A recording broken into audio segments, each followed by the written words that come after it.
Pallavi madam, you can go ahead. Yeah, sure.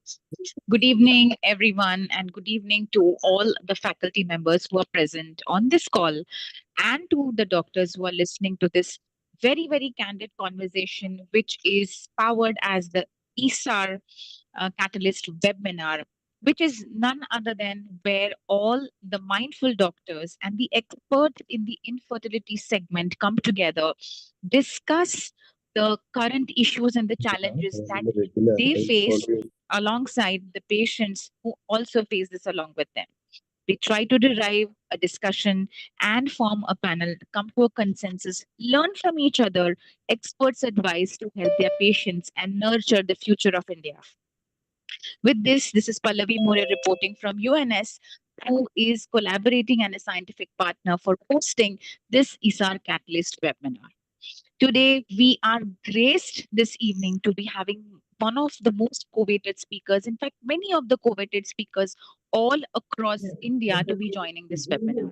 Of course, I cannot start this webinar without thanking enough the president of ISAR, Dr. Amit Patki, the secretary ISAR, Dr. Asha Bakshi, and our chief guest for today's evening, Dr. Duru Shah ma'am, who is also past ISAR president and associate. And of course, the guest of honor tonight and this evening is Dr. Sonia Malik, who is the past Foxy Infertility Committee chairperson. Of course, the national conveners, Dr. Anu ma'am and Dr. Fesi sir, are our partners, and they are the ones who are helping us conduct this webinar almost at a monthly level, at a deeper rooted level. So I want to have a graceful thank you to all of the ISAR faculty as well as the guest of honors and the chief guest, and along with the national conveners. To introduce the topics and the speakers tonight, I will now hand over this session to Dr. Manish Garg, who is our medical director. He will introduce our topics and our speakers. And along with this, I also want to thank the ISAR to help UNS partner, one of the organization that makes the coenzyme Q10, the CoQ range of brands, which is available in India only for the experts use, the infertility specialists use. I will now hand over this session to Dr. Manish Garg. Dr. Manish Garg, over to you. Thank you so much. Sure, Pallavi. Thanks a lot, and a sincere thanks to all the esteemed faculty who have present in this meeting. Just want to share that as Pallavi highlighted, this is a ISAR UNS webinar, and it's our proud privilege to share that this ISAR UNS webinar has been happening over last 10 months, and today it's the 10th in this is the 11th in the series, and 11th, as we all know, in numerology as well as in our evolution of yoga is like a spiritual awakening. Not it would not have been possible without the continuous support and guidance of Anu ma'am as well as Dr. Fesi sir, and obviously with the blessing of the entire SR team under the guidance of Dr. Amit Patki ma'am and Dr. Asha Bakshi ma'am. So with this, I'll request Shruti to take over and help us with the next step. Shruti, over to you. Thank you so much, sir. Just 1 minute. So good evening, everyone. My name is Shruti Patwal. I'm from the Medical Affairs Department of Universal Nutrascience, and I would like to welcome all the esteemed faculty members for joining us today. As already mentioned by Dr. Manish sir, this is the 11th in the series. The theme is how to tackle difficult oocyte retrieval and embryo transfers, and all of this has been possible with the continued support and guidance of Dr. Amit Patki sir and Dr. Asha Bakshi ma'am, and obviously wouldn't have been possible without Dr. Anu ma'am's and Dr. Fesi sir's guidance. So Dr. Anu ma'am is the director of Vanch Fertility and Test Tube Baby Center. Just 1 second. Also Ayushman Hospital and Trauma Center, Ayushman Multi-Speciality Hospital as well. She is the executive committee member of ISAR and also has several papers and articles to her name, and has also published several chapters in various books. Dr. Fesi sir, he is the professor and HOD of the Department of Reproductive Medicine at Amrita Ames Institute of Medical Sciences, Cochin, Kerala. He was the Foxy Vice President, is also the ISAR National Executive Member, the ICOG Governing Council Member, Secretary of Kerala Chapter, both IAGE and ISAR. Also have several accolades to his name, has been associated with various affiliations to different organizations. Thank you so much, sir. For further proceedings, I would like to hand over to Dr. Anu ma'am and Dr. Fassi, sir. So thank you, Dr. Shruti. So dear esteemed doctors, it is such a pleasure to welcome you all in this 11th series of ISAR Fertility Catalyst series. First of all, I would like to acknowledge ISAR President Dr. Amit Patki, Secretary Dr. Asha Bakshi Madam, for giving us this wonderful opportunity and this wonderful platform. Till now, we have covered various topics in this webinar, like low-cost IVF, about the endometriosis, various stimulation protocols. And in this series, we will discuss about how to tackle difficult pickups and difficult embryo transfer. So, first of all, I would like to invite our ISAR President Dr. Amit Patki sir for his pearls of wisdom. Sir is here. Dr. Fassi? Sir told he will join shortly. So when he join, we will call him. Okay. So we can see, because this is a faculty link, so we can see in the list where if he has joined, and it is live streamed. Dr. Asha Bakshi ma'am has joined in. Okay. Yes. Dr. Asha Bakshi madam has joined. Good evening, ma'am. Good evening. Welcome, Asha ma'am. Good evening. And we need your pearls of wisdom. Yeah. Thank you very much, Anna. First of all, I would like to say that under the guidance of and leadership of our President, Dr. Amit Patki, ISAR, the organization of more than 6,400 members, is doing excellent programs, and not only physically, but in the form of webinars also. And all these webinars are really high quality webinars and are very well attended. And this is all possible because of the active ISAR members like Dr. Anu and Dr. Fassi Louis, who are really working hard and trying to bring these webinars on this stage. And today I would like to welcome respected Dr. Durusha and Dr. Sonia Malik also for giving this opportunity and being on this platform. And the topics selected are really good: embryo transfer and oocyte pickup. So these are the things which are required in our day-to-day practice, and small steps can really help. So if can usually routine the pickups and transfers are very easy, but in certain situations we are really stuck. And if someone gives us few tips, and if they can work and help us in a good outcome, it is very, very beneficial. So I think this program is going to be a great success. And I thank you all for inviting me. And please continue with the good work. Thank you so much. Thank you. Thank you, Asha ma'am. I would like to invite my co-convener, Dr. Fassi, to invite our chief guest and guest of honor. Good evening to all of you.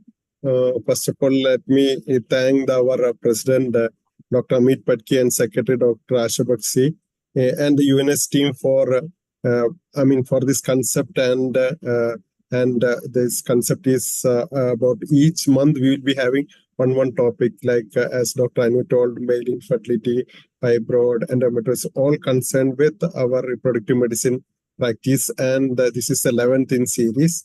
And this has been live streamed, but this Zoom link is for the faculty alone. And also, it is available in the net. If you once register, you can see the previous issues also. So even if somebody has missed it, you can see it.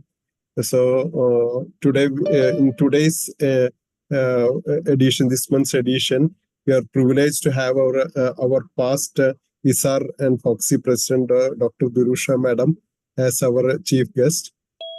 I think Madam doesn't need any introduction, but as a formal, she is the Director of Gynec World and Founder President of PCO Societies of India.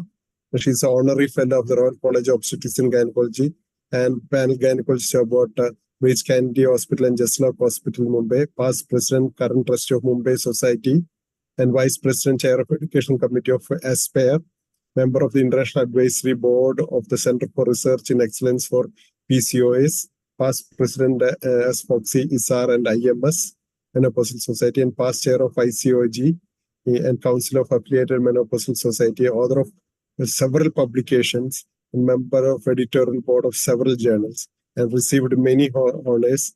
We are privileged to have you, madam. We are waiting for your words of wisdom, madam. Over to you, madam. First of all, thank you very much for having invited me today, Dr. Percy Lewis.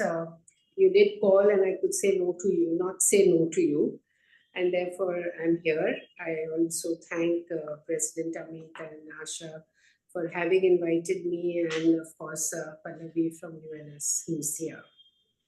It's an honor to address this audience or the delegates who are attending this session related to difficult oocyte pickup and difficult embryo transfer.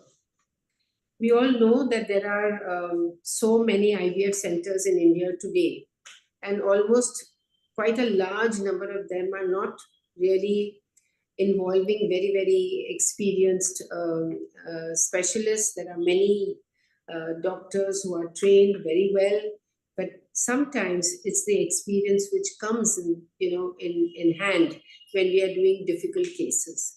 And therefore, as the years go by and we go across more and more difficulties, which we all face, I'm sure, which we have faced whilst we were younger, and now we continue to face more and more difficulties, we must remember that each case is unique by itself.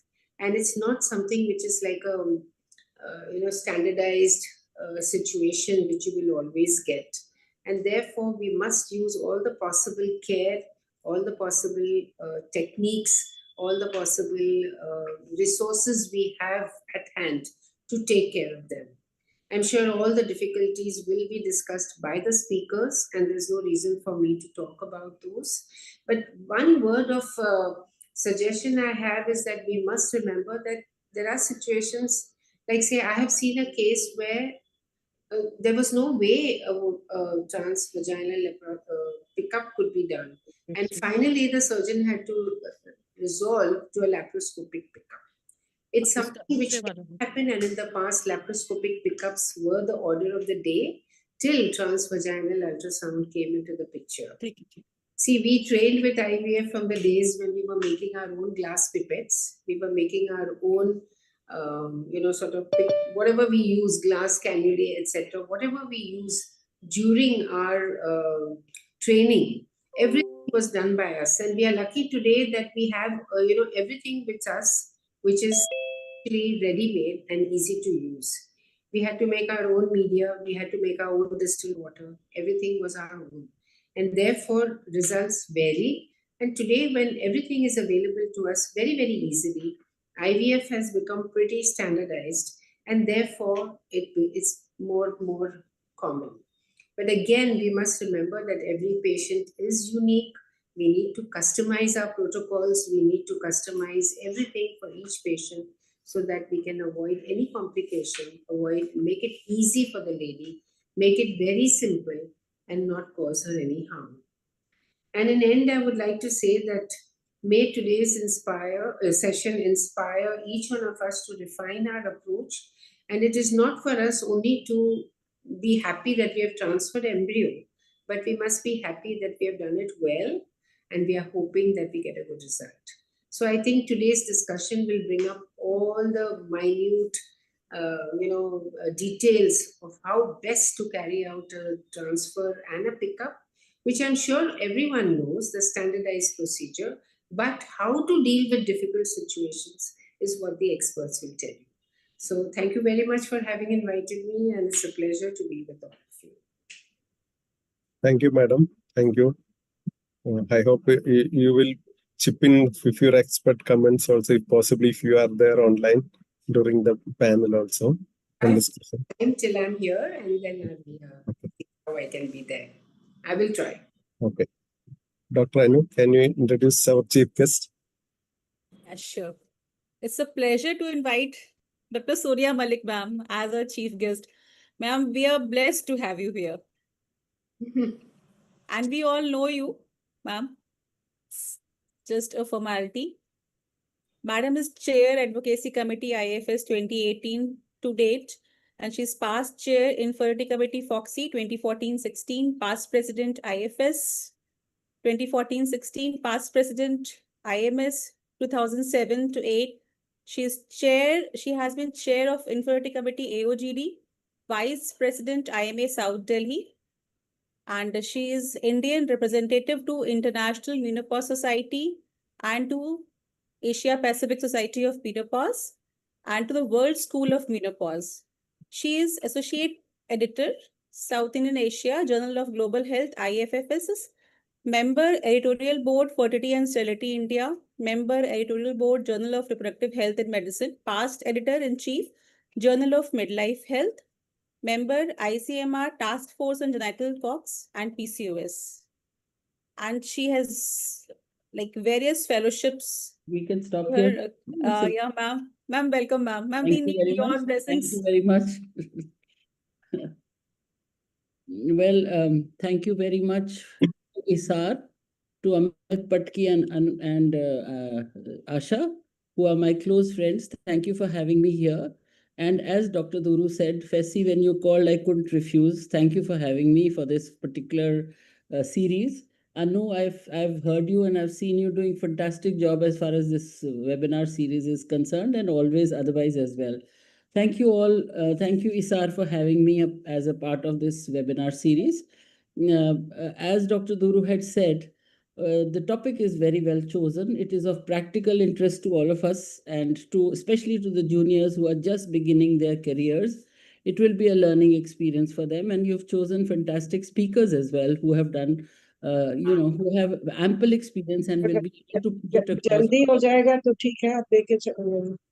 Very well. And basically, like we all know, and we have been stuck in situations where everything seems very simple. You have a nicely full bladder, and you have a good visible uterus, and everything seems to be absolutely perfect, and then you get stuck. So then you find that there is really no cause for this. But yes, maybe with a little bit of experience, I would say, and manipulation, you'll be able to do it. So those are the tricks and tips which I'm sure they will tell you. The more difficult part is the oocyte retrieval, for which many of us get scared when we are faced with difficult situations. And we have to resort then to other means. For instance, as Dr. Duru said, laparoscopical oocyte retrieval. But nowadays, I think we have all become so good after having so much practice in infertility that there is really, I don't remember doing a laparoscopic retrieval ever in my career. And so also I see my colleagues now not doing it, because we know how to handle it and we know how to manage it. So I'm sure this webinar is going to be a turning point and a learning experience for all those who are new to this. They will really gain a lot by the experience of their seniors. And of course, the question answer that is going to follow after this would be an even better learning experience for us. So thank you once again for having me. I'm going to enjoy this. Thank you so much. Thank you, madam. Thank you, madam. Thank you, ma'am. Thank you. So coming to our first session, I would like to invite the chairpersons for our first session. This topic is difficult oocyte pickup. For this, our chairpersons are Dr. Sudha Singh. Ma'am is Director and Senior Consultant, Shubham Mother and Child Care, Shubham Fertility Center, Varanasi. Ma'am is a very senior and famous practitioner of Varanasi.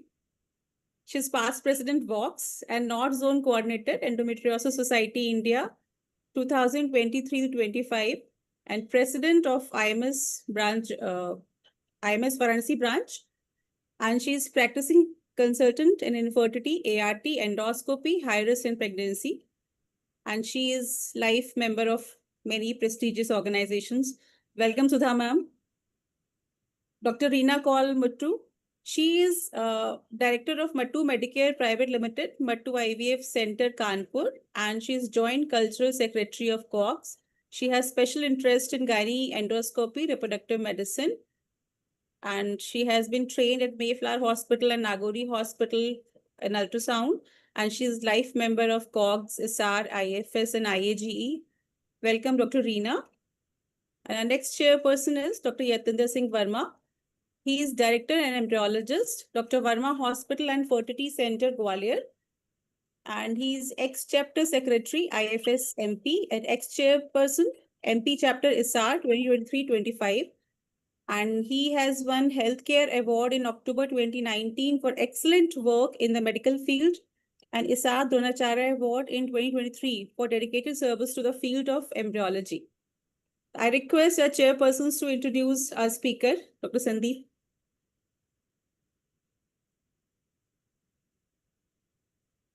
Chairpersons, please. You are muted. Sudha ma'am, please unmute yourself.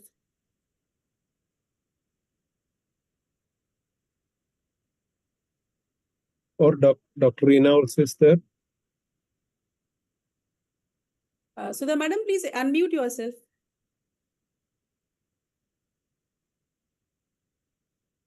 Dr. Dr. Reena or Dr. Edindra, can you take over? Sure, sir. Good evening, everyone. So, Dr. Talwar is a well-known figure in field of infertility, and she is having fellowship in the reproductive medicine from the France Institute Francophone, and senior consultant Nova Southend Fertility and IVF, is a leading infertility specialist. She is having membership of the Indian Society of Assisted Reproduction, executive member of Indian Fertility Society and Fertility Preservation Society of India. She is having many awards. So now we go further.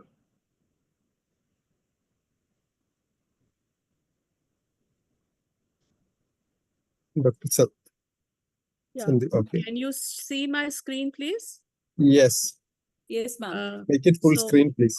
So I'll make it right. Is it coming full screen or no? No? Not yet. Not yet. One sec. Now is it coming full screen? No, sir. Yes. Now it's coming.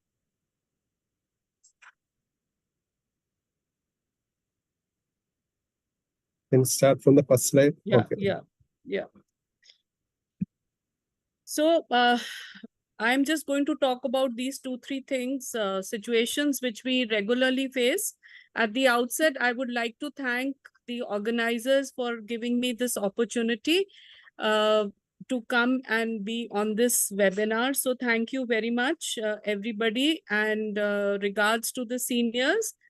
So I want to just say at the beginning that when we are doing a retrieval, these are situations where you know that it's a difficult retrieval, like an endometrioma, or, when you have a big fibroids or something like that, when we know. But there are conditions where we can be caught unaware also, where we don't anticipate difficulty and you have a difficulty. So it's very important to know your stuff before you start doing your practicing your IVF pickups. So what is oocyte retrieval? Perfecting oocyte retrieval, is it what? Is it a science or it's art or it's both? So it's a combination of both the things. You should know your science, you should know your anatomy, you should know your ultrasound very, very well. You should know what are the difficult case scenarios that you may encounter while doing a retrieval. And before you go and do a retrieval, you should have formulated that this is a difficult pickup. This is the pickup in which we anticipate difficulty. So you should have strategized before you start doing pickup that how will I tackle this patient? And there should be no surprises.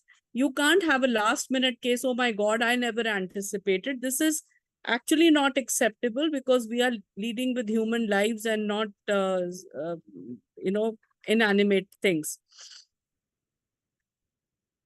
So let's start with an endometrioma. This is just a picture of an ovary which is showing an endometrioma. So what are the precautions we have to take? I will be showing you videos, but just a little theory to get around with that. So what are the points you are going to consider when you are going to do an oocyte retrieval with endometriosis? So when you are doing, you should have seen that are the follicles being visualized with ease with endometrioma? How accessible are the follicles? What is the anticipated difficulty level you are anticipating in this case?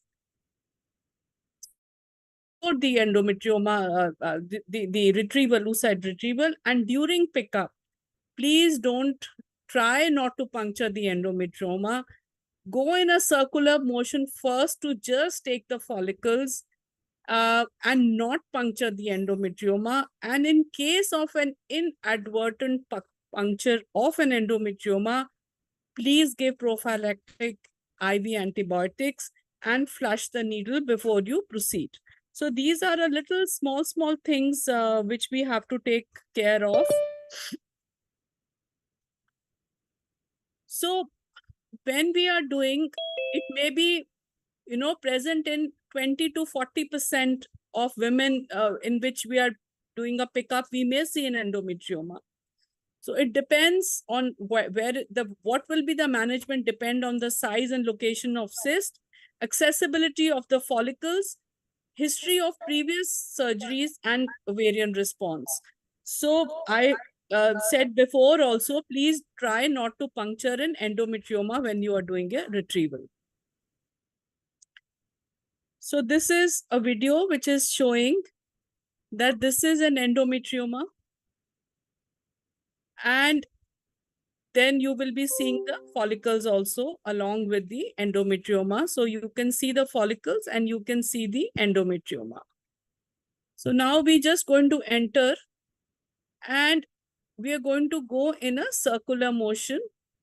So I normally go in an anti-clockwise manner. I will start from one pole and then I go to the other pole. The other trick which I just want to say, and not for my seniors, but for people who are beginners or starting, that the more in and out you do during any oocyte retrieval, the more are the chances of injury. If you are going to enter once and not, go in and out, you will hardly have any chances of injuring structures which are there. See, all the blood vessels, the gut, the bladder, everything is going to be there. And so the more in and out you go, the more are the chances. And in these difficult cases, you have to be 100% more careful than the patients who are a normal case, normal pickup. So can an endometrioma be an obstacle to complete oocyte retrieval in IVF cycles? So this was a study which aimed to evaluate the utility and safety of ancillary measures. So you can use ancillary measures during oocyte retrieval with the patient of endometrioma, in which there is the visibility or the visualization is very hard, so that you do a safe pickup and you do not injure any structure. So these were cases of 251 patients with ovarian endometrioma in IVF, this particular paper, and they were compared to patients with endometrioma and without endometrioma. And in this paper, they saw that there were no significant differences seen in groups excepting for number of oocytes retrieved, which were higher in the control group than the groups with endometrioma. On the contrary, there were no differences in the fertilization rates and number of embryos formed. However, some surgical complications were infrequent and far between. So accidental or voluntary endometrioma punctures were not accompanied by increased risk of pelvic infection. So inadvertently, if you have punctured the endometrioma, then you have to give prophylactic antibiotics. This has to be very, very clear, because otherwise you can have an ovarian abscess on your hand, which is not a very nice scenario to encounter. So you could have a bimanual abdominal pressure, or you could have an Trendelberg position or a trans-abdominal retrieval if you feel that transvaginal retrieval is not possible. Otherwise, in most of the cases, you can do a transvaginal pickup, but only in a few cases will other things be required. So this was the paper from which I had taken. So this was another paper. And in this series, 214 IVF cycles performed in women with endometrioma. And in this case, endometrioma was punctured at time of oocyte retrieval in at least 6 cases out of these 214 cases, but they did not report any infection. So this complication is likely to be uncommon. In low responders to ovarian stimulation, where majority of follicles may lie behind an endometrioma, the alternative is to aspirate all follicles with the risk of puncture. So there are different case scenarios that where you can, but mostly you will, if you try and avoid, you can avoid puncturing the endometrioma and give antibiotics. If you do see a chocolate material or you have punctured, please give antibiotics to these patients. So we spoke about endometrioma. What are the cases in which you cannot do a transvaginal oocyte retrieval and you have to resort to an abdominal retrieval? This would be in cases of ovarian transposition, in cases with positive vaginal margins for cervical carcinoma, Mullerian agenesis, and central obesity. So the most common indication for abdominal retrieval is oophorectomy in 66% of patients. So this was a paper from Journal of Assisted Reproduction and Genetics 2023, in which they studied trans-abdominal ultrasound-guided oocyte retrieval for oocyte cryopreservation using a vaginal probe. So comparison of applicability, effectiveness, and safety with conventional transvaginal approach. So how safe it is and how easily can you do it? So this is the way we are showing you. This is the transvaginal probe which we have used for doing a transabdominal puncture. So this is the video. This is how you're going to see it. This is how we are going to do. So you're going to put the way you put a guide through a probe in a transvaginal. The only thing is your approach is going to be abdominal and not the vaginal. So you're going to puncture in the similar fashion that you would do in a oocyte retrieval generally. So you have to be. So these are the cases which are difficult cases, and only because the approach is not transvaginal and it is a transabdominal approach. So you can see how we are going through the abdominal route. So we are taking the follicles, we are aspirating the follicles one by one, the way we would do it in a transvaginal oocyte retrieval. Have you given a cut here? No, no, no, there is no cut.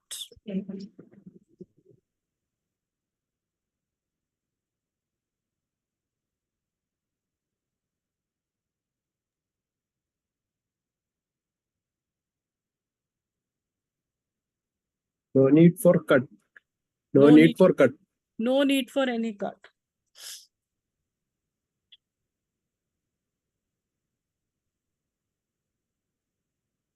So I just thought, rather than speaking theory, you have to show how you would do, especially for people who are facing difficulties and you who are new to the system. You have to know that this is the way you're going to see the everything is going to be same, excepting that the route is not vaginal and it's the abdominal route. Right.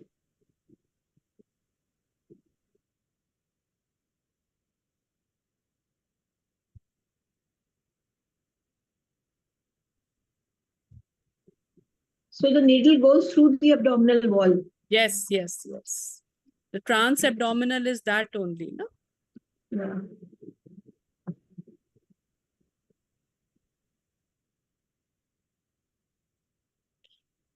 So is it okay? I'll just...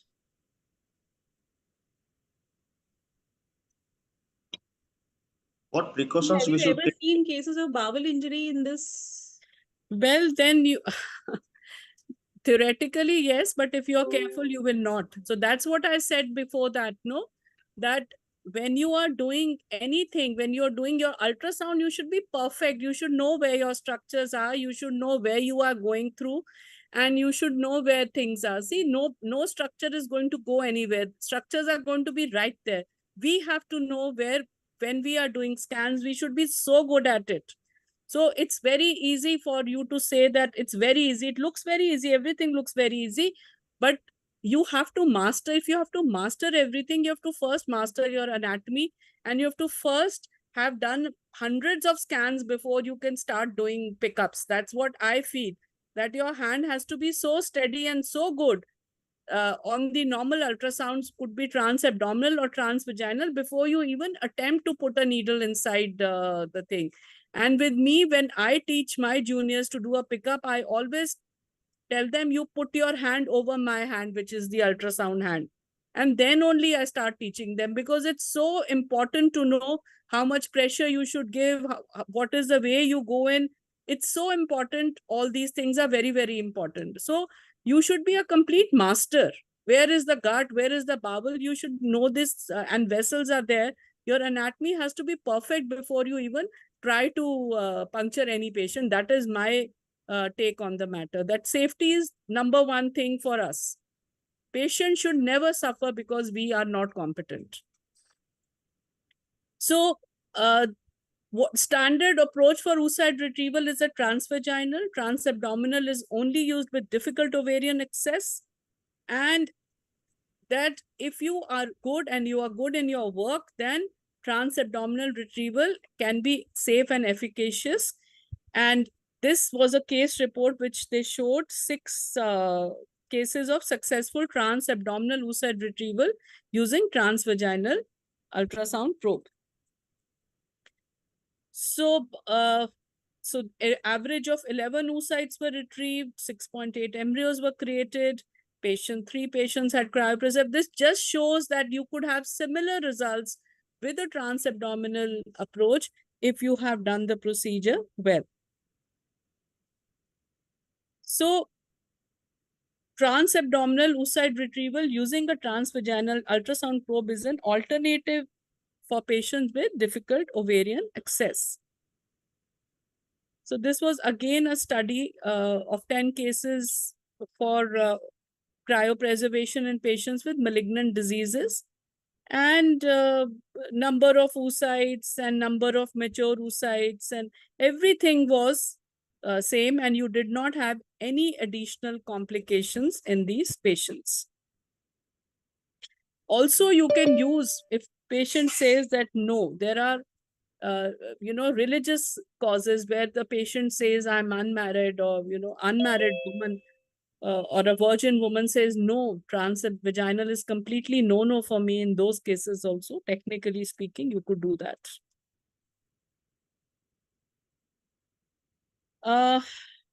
Now we come on to the third case scenario, that you have to pass the needle through myometrium to retrieve oocytes during a transvaginal procedure. It is normally not performed routinely, but would only be performed when other methods are not possible. So, because when the ovaries are abnormally placed. So, again, papers show that there are no statistical differences if you do a transmyometrial pregnancy retrieval versus a normal transvaginal retrieval. And where would you be doing this? When ovaries are completely adherent to the uterus, and there is no way that you can maneuver the ovaries, or you could do anything to, they are completely fixed. In only those cases would you attempt this kind of thing where nothing can, makes you approach the ovaries through a transvaginal. You can't just manipulate them. They become completely fixed. So when is it indicated?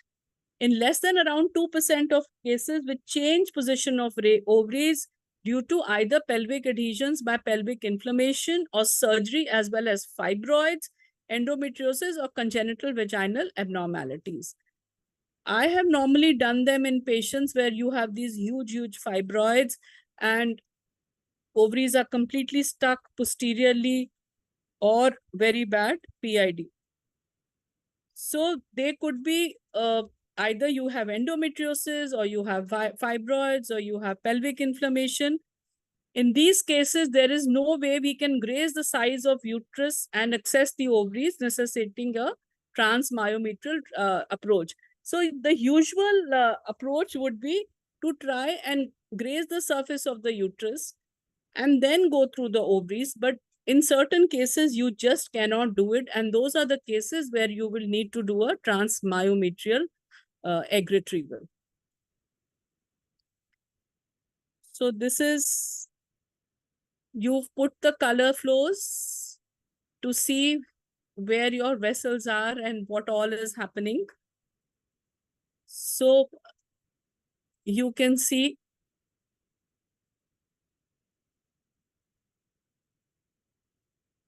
you can see that the ovary is fixed completely to the posterior surface of the uterus. And you have gone through the uterus. Now, in these cases, again, I will say what I will repeat, sorry to repeat, but try in these cases, especially where there is a very difficult access, try not to go in and out. Because as such, this procedure is a difficult procedure. So if you want to minimize the chances of injury, please do not take the needle in and out. Try and do everything with one puncture, because you are injuring the myometrium. The more inside-outside thing you do, the more are the chances of trauma that you are going to give to the structure. So try to do it in one puncture. Try to minimize the chances of any kind of injury which can take place. So again, this was a paper which showed. So see, all these difficult cases, all the case scenarios which we have discussed, we knew that these were the difficulties. We knew that these difficulties will be encountered. So we were very well prepared that this is what we are going to do. So you should have done the scan yourself. That is the most important thing. You should have seen that this is the way things are going to be there. In your mental way, you make a mental picture. This is the patient. This is the way follicles are looking. This is where my endometrioma is, or my fibroid is, or everything. And you should have designed in your head that on the day of retrieval, this is how I'm going to do. So if you are well prepared beforehand, if you have nicely worked up the patient, nicely seen it, there won't be any surprises when you're going to do the pickup. And so you're going to be well prepared, and patient will not be harmed in any kind of way. And you will not do any injuries, and the success will be all right. So this was again a paper which showed that it is a safe surgical procedure alternative to transvaginal retrieval when ovaries are inaccessible. This was a 2020 paper. And so 11,000 between January to December 2018, there were 11,273 oocyte retrievals, of which 594 not conventional procedures for inaccessible ovaries through a transvaginal retrieval. And despite alternative approaches tested by clinicians during oocyte retrieval in these 113 patients were indispensable, the needle's passage through myometrium as compared to the control from 481 remaining women without this necessity. The two resulting groups were matched. for their reproductive outcomes, and no statistical differences were found between the two groups in terms of number of eggs, embryos, and ongoing pregnancy rates. So a complete absence of complications as peritoneal and endometrial bleeding after 4 and 24 hours from transmyometrial excess was reported. So the conclusion was that transvaginal myometrial oocyte retrieval does not affect the OPU outcome, even if passage of needle occurs through endometrium, not inducing significant complications. But if you are doing these kind of pickups, they are only very safe in hands of an expert, and you should be very cautious that you don't injure any vessels or you do not cause gut injury. So difficult pickups are the ones which should not be taken by people who are just starting their practice, and they should be only done, who is an expert in doing pickups. Thank you so much for a patient hearing, and thank you so much.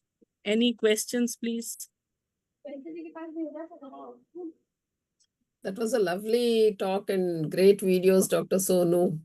I was also having an anxiety attack when you're doing them. Because only the person who's doing it really knows how much control they're having. When we are looking now, it seems, oh, that's moving this way, oh, this is moving this way. So it's very, so as you rightly said, lots of training and practice before you can do. Yes. So, yes. Stop sharing. Stop sharing. Yes. I'm sorry. I will stop share. Yes. Chairpersons, please. Yes. Before the chairpersons tell, I think what Dr. Talwar told, the up-down pickup is unless you do it few times, it is not so easy because the orientation of the scan is different, especially if you are doing with a vaginal probe. But we can do with up-down probe. Only thing, up-down probe, the guide must be there. There is a probe guide is there. Unless you don't have that, most of the machines won't be having that unless your colleague who is doing amniocentesis or CVS is not using that. You will be having only the vaginal probe with the vaginal guide. That, as Dr. Talwar told, if you are doing in one or few patients, easy cases, then it will be easy to do that because the scan orientation is different. Over to you, chairpersons. Thank you, Dr. Sonu, for a very elaborate and a very nice presentation. Our president, Dr. Amit Patke, also joined. We had a very good presentation about the difficult hour pickup. Sir will also put a few points. Good evening, and I'm so glad to see so many people joining this Fertility Catalyst webinar of ISAR and with an educational grant from UNS. UNS has been a strong, staunch supporter of ISAR, and I thank them and I congratulate the national conveners, Dr. Anu and Dr. Fesi, for coming up with yet another superb webinar. I've gone through the topics and both the topics are very, very interesting, difficult retrievals and difficult transfers. And I look forward to the interesting panel which is going to follow. I thank UNS and Fertility Catalyst for bringing and spreading fertility knowledge across the country. And I once again congratulate Dr. Fesi and Dr. Anu. So happy listening, and I'm sure lots of you will have lots of questions and make it a very good interactive discussion. Thank you.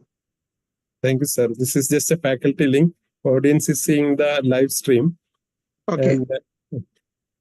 And chairpersons, please carry on. Dr. Sonu, you have had an excellent lecture on the difficult oocyte retrievals. Do you think we should teach the younger persons how to hold the vaginal probe while going in with the needle? And do you think, Ma'am, I always teach by most of the people. I always teach. I always, because that's the way I was taught by my teacher, who was then none other than Dr. Kocher, Dr. Mahinder Kocher. And that is the way I was trained. My hand was held and I was taught.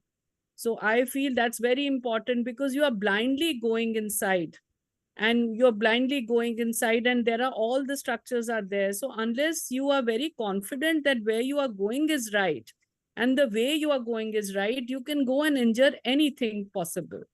So how to train? And I'm just to say that you've done 50 pickups and you can do you become a IVF specialist. I don't know. I don't agree very much with that. There is no validation. Nobody sees how well you can do a pickup. So according to me, you are all big people here. There should be something to validate people. You should be, and all of us should be validated. We should see what is our expertise level, how good we are at doing our things. Just to say that 50 pickups and we give a chance to people, I don't know. There has to be some system of validation, is what I feel. and what is your opinion about flushing the follicles if there are fewer yields of oocytes and there are a lot of AFCs and less of oocytes? Do you think flushing should be done?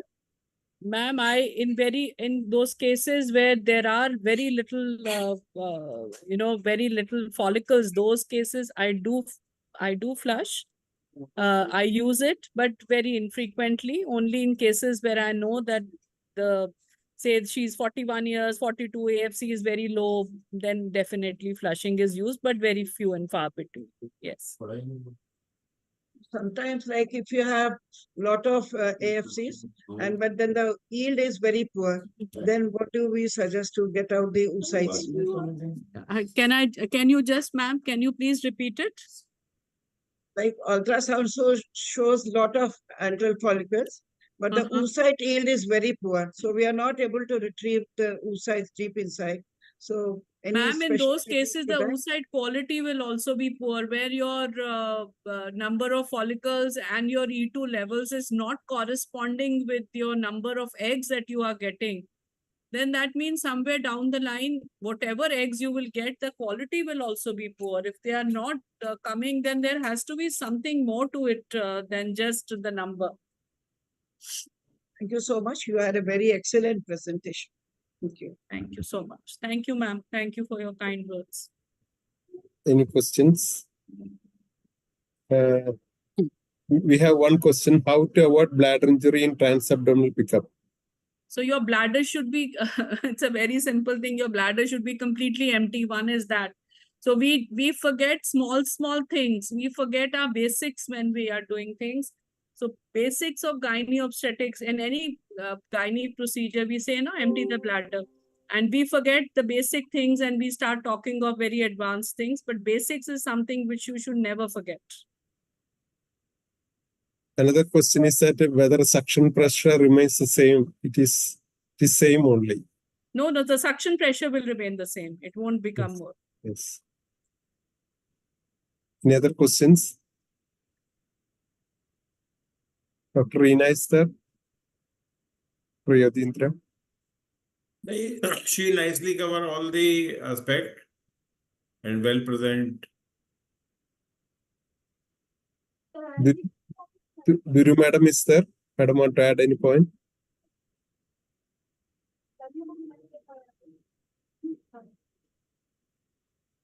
If no, means we will go to any doctor. We will go to the next topic. Yes. One more question has come.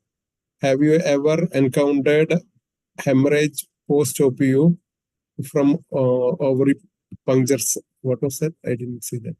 Well, God has been very kind. I have not seen. Okay. God has been very kind to me. Okay. Okay. Any seniors want to add any point from their experience?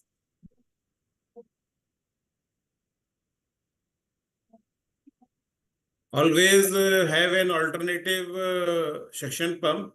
Sometimes when your one pump is not working, so you must have a second pump or their alternative syringes for the aspiration.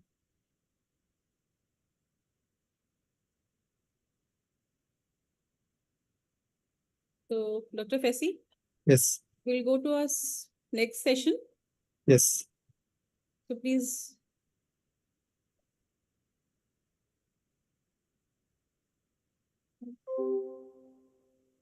So, thank you, Dr. Sandeep, for a wonderful talk.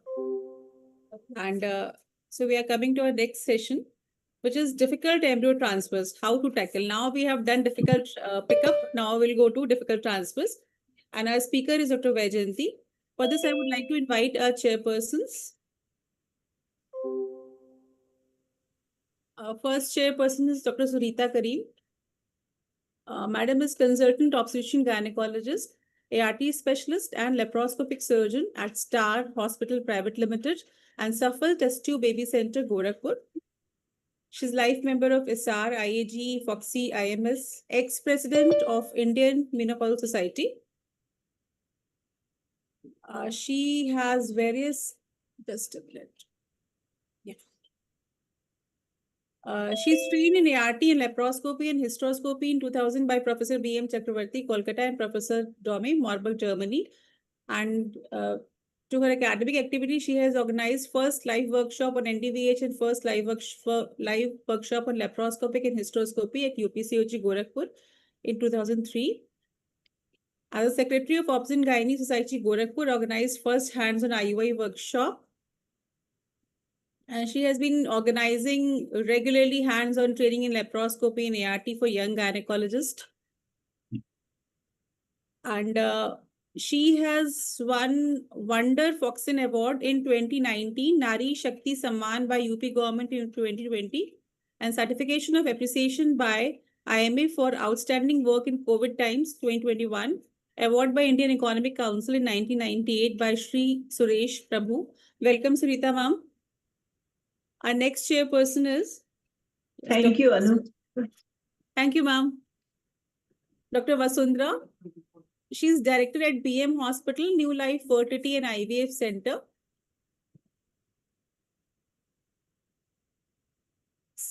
I think she is the speaker.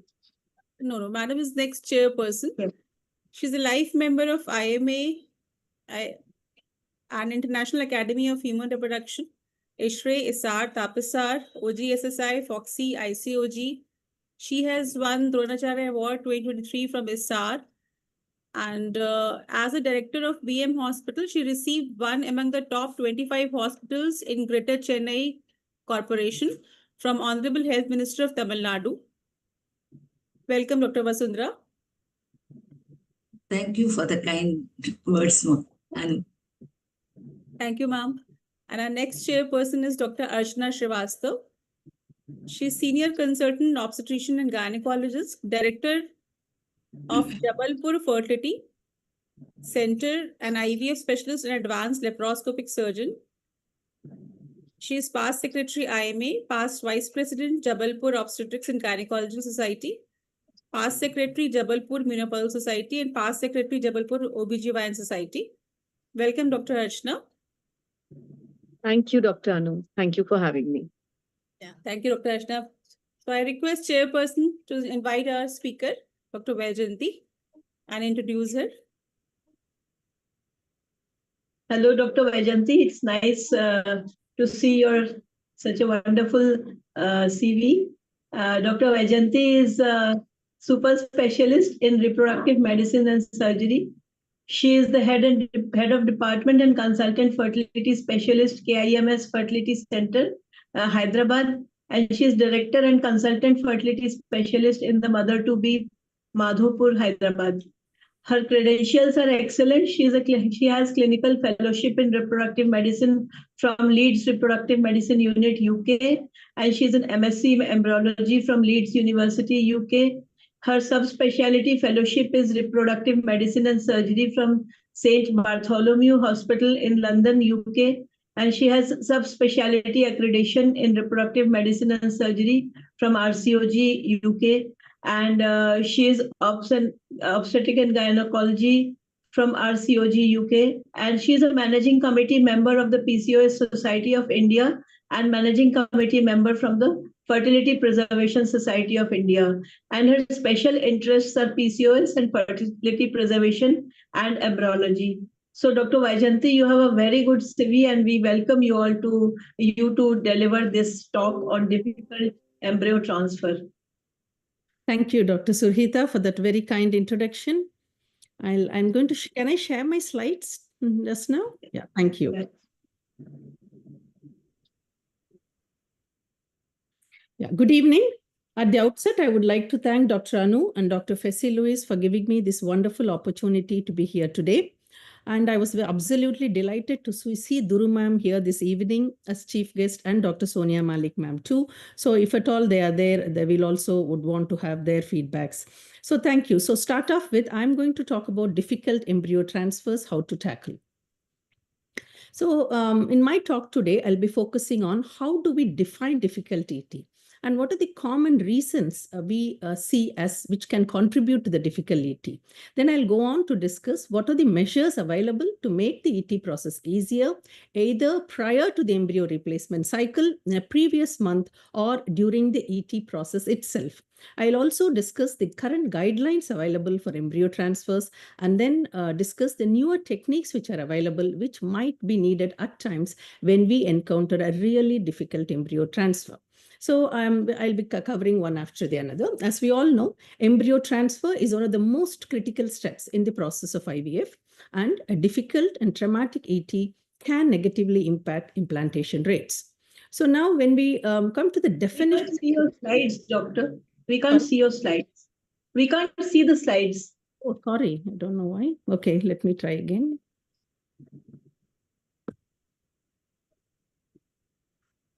So I didn't see Shan.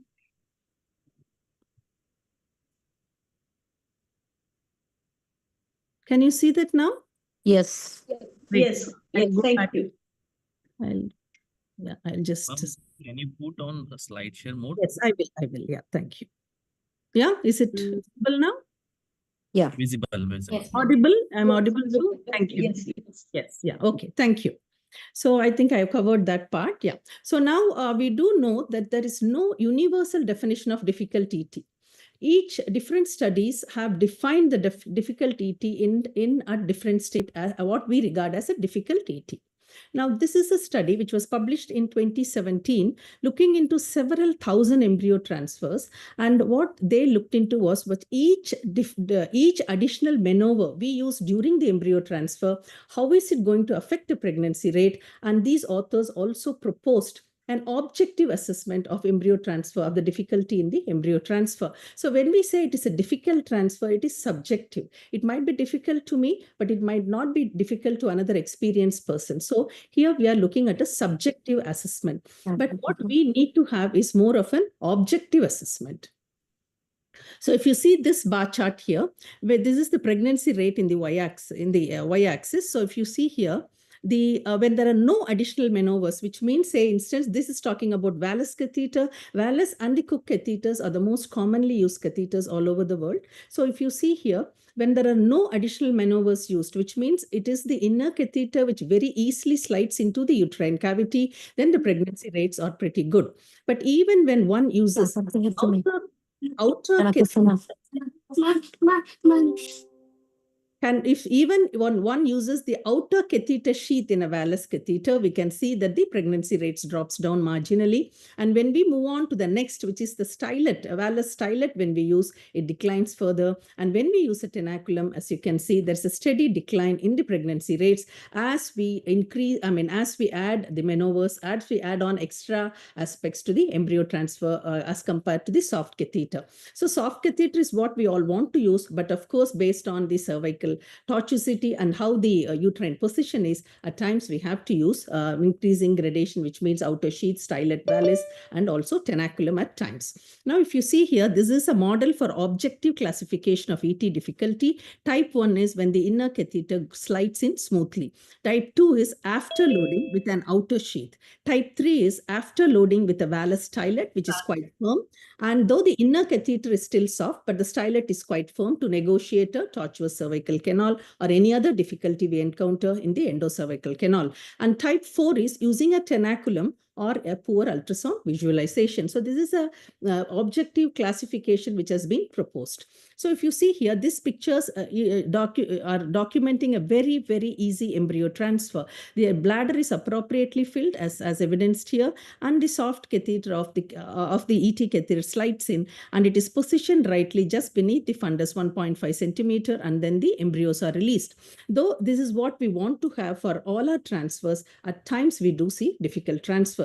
So what is the percentage of difficult transfers we encounter in our practice? When we see the percentage, it differs according to the different studies. So when we look at really difficult transfers, as when we classify them as using a tenaculum or involving a cervical dilatation or a transmyometrial transfer, it ranges from about 2 to 5% in different studies. But when we include even using a stylet, the percentage of the difficult transfers can go even can vary from 7 to 10% based on the studies you are looking at. So it can be when we use the stylets, using the vallus stylets can be quite a common thing to do. So now this is one of the very recently published in 2023, a systematic review and meta-analysis looking into the impact of difficult embryo transfer on the success rate of IVF. So if you see this chart here, it does say this is the pregnancy rate, effect of difficult embryo transfer on the clinical pregnancy rate. So whenever it is easy, we get good pregnancy rates, and whenever it is difficult, the pregnancy rates are going to decline. And this is also reflected in the live birth rate. So this is a study which was published in 21, looking into the different reasons as to why the transfers are difficult, and they have used the transvaginal ultrasound whenever they have experienced a difficult transfer to look into the reasons. So the commonest reason they have found is endocervical crypts and a tortuous endocervical canal. These are the most commonest reasons, and the position of the uterus, either acute anteversion or acute retroversion, can also cause difficulties. And these days, with the increased incidence of cesarean sections, we see more isthmoseals, and this also can be challenging, particularly when we are using a soft catheter, because the soft catheter follows the least path of least resistance, and you can always see it's wanting to go into the isthmoseal when you are doing the transabdominal scan or a scan while we are doing the scan during the transfer. So the other reasons what we can see is or stenosis of either the internal or the external os, false pathways in the cervical canal, malformation, and particularly if someone has had a LETS treatment on the cervix or conization, all these can affect the how easy it is the embryo transfer. At times we can see more than one causes contributing to the difficult transfer. So this is a picturesque view. So if you see here, the picture A shows a very easy soft catheter going inside transfer. There are no difficulties here. But if you see here, this is the uterus is acutely anteverted. In these instances, even if you're going to fill the bladder, there can still be a challenge. And the same applies to a retroverted uterus also. So when you have an anteverted uterus, we want to fill the bladder. But when we have a retroverted uterus, filling the bladder can make the flexion even more profound. So we don't want to have a full bladder when we have a retroverted uterus. So we need to know even prior to doing the transfer, as Duru ma'am earlier was referring to, a personalized approach. It is very, very important for us to do a scan to know the trajectory of how the catheter has to go, what is the position of the uterus, and these things should be documented so that on that day we are well prepared for. And even when we have any, if we do a mock transfer, which again many clinicians do, and some of them don't agree with that, when we do a mock transfer, we do know where we stand when we go for the actual transfer. And if you see the picture C here, it indicates a very tortuous cervical canal, and D shows the crypts, the endocervical crypts here, which again can cause difficulties while we are trying to go in with a soft catheter. So this picture E shows an isthmocoel, as you can see here. And again, when we use a soft catheter, it wants to go into this, the path of least resistance. At times, it can be quite difficult to get beyond this. But if you have a firmer catheter, it will take you beyond this point of difficulty, and then you can feed in the soft or inner catheter to reach to the upper endometrial cavity. And here, if you see, this is a false passage. And here, at times, we can have a combination of defects, which means we are going to take measures to address more than what abnormalities we are facing. So when you have difficulties like acute antiflexion, acute retroversion, what we can do apart from, say, for instance, antiversion, filling the bladder, you can also bend the catheter at the tip and then try to use it. So based on what difficulties you see with the ultrasound, they have tried to adapt the catheter, how we put it in. So this is how it works. But now in my own clinical practice, what I do is, obviously we try with the inner catheter first, and the soft inner catheter. If it slides in easily, well and good. If it doesn't, I always use the Wallace catheter. I've always used it. And again, when we choose the soft catheter, there is no difference between Wallace catheter or the Cook catheter. It's just a personal choice. So I have always used Wallace. So what I do is, the outer sheath of the Wallace, of course, we bend and we try to get in. Again, a significant proportion of the cases, with the outer sheath, we are able to get in. And once we are just inside the internal os, we are going to feed the afterloading technique. We are going to feed the inner catheter. So that would cover most of the cases. So if it doesn't work, then we are going to go with the firm, difficult Wallace stylet. Again, once this goes in, just beyond the internal os, we are going to do the afterloading technique of feeding the soft inner catheter. So if all these three don't work, then we move to the Gynetics metal catheter, which I will show later. So this slide shows that as the difficulty in the process of embryo transfer increases, the pregnancy chances are going to come down.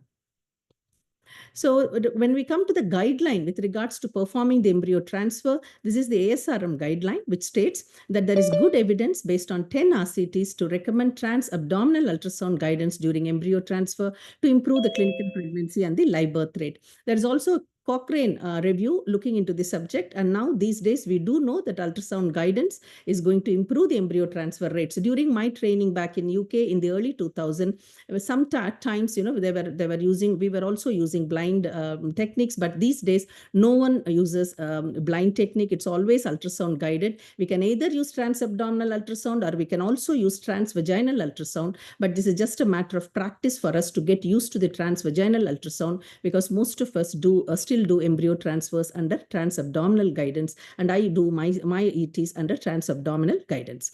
And there is also good evidence to recommend the use of soft catheter. As I said, among the two soft catheters which are commonly used, there is no difference between the live birth rates. So whichever you are comfortable, one is comfortable with, they can choose that option. So now moving on to the processes or procedures one would do prior to the IVF cycle to make the process easier. One would consider the mock ET or the trial ET. And if we find any difficulty with the mock ET, one can consider hysteroscopy with or without cervical dilatation. The type of catheter choice we have covered, and I'll also again go through that. So now when we look at the role of mock transfer, when are we going to do the mock transfer? Some of them do it prior to the IVF cycle in the previous month, so that, if at all we find any difficulties, for instance, cervical stenosis, a tortuous cervical canal, then we are in a position to do a hysteroscopy, then move on to do the IVF process. But at times, some of them do it at the time of egg retrieval and also just prior to the ET. The mock ET can be done at different timings.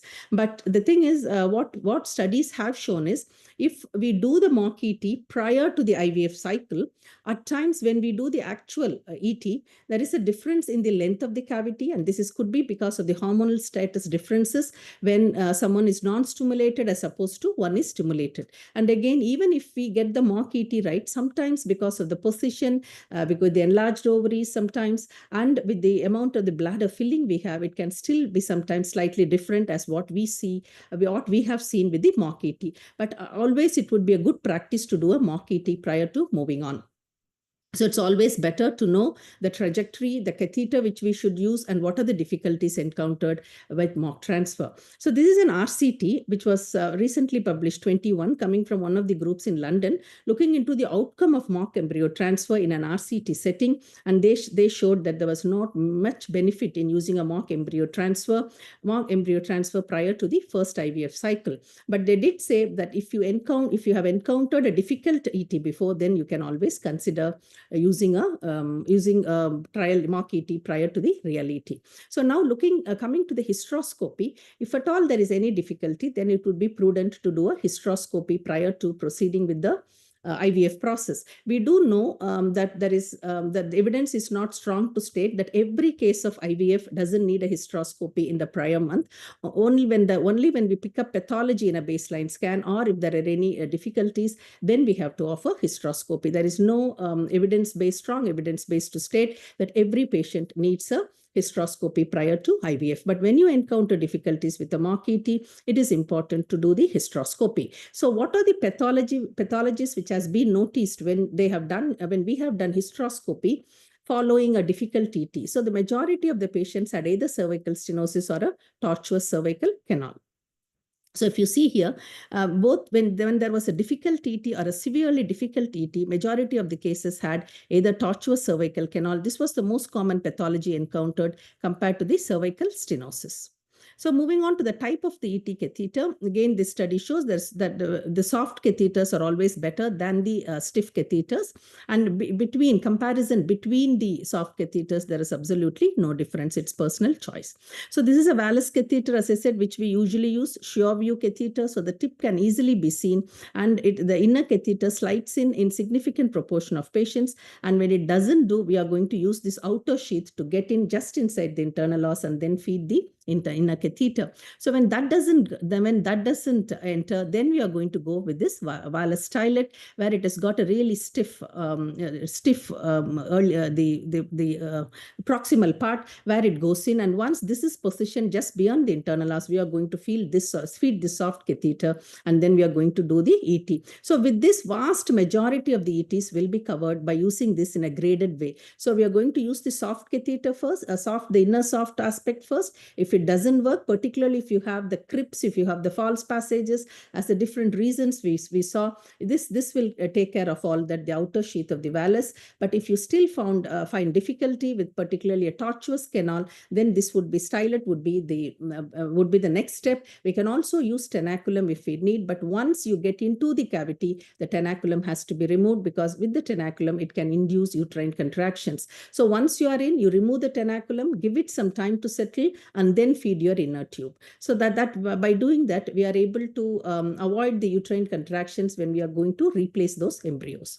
Now moving on to the second catheter, which is the Cook catheter. The difference between the Cook and the Wallace is that this has got a bulbous tip. So this bulbous tip sometimes again helps you negotiate the endocervical canal quite easily. So apart from this, both catheters are equally good based on what you are convenient with when you want to use it. So this is the metal. So when we have used it in a graded way, the soft inner catheter goes in. If that doesn't work, we are going to go with the outer sheath. If that doesn't work, we are going to go with the stylet, the Wallace stylet, which I showed.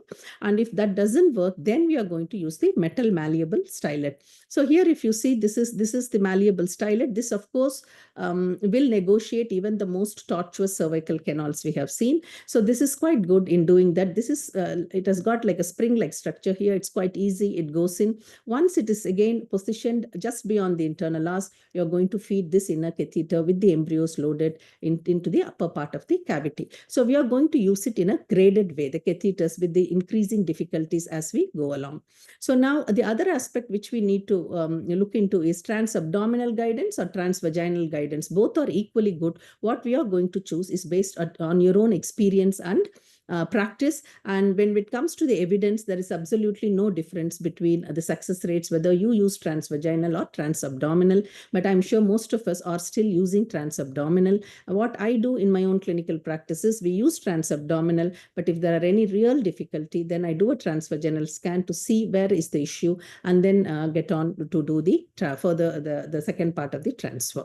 Okay, now this is the study to show that again both abdominal and vaginal are equally good, and both have got grade A recommendation, which means there is a good evidence base. Okay, so this is a randomized control trial looking into the effectiveness of transvaginal, comparing transvaginal and transabdominal.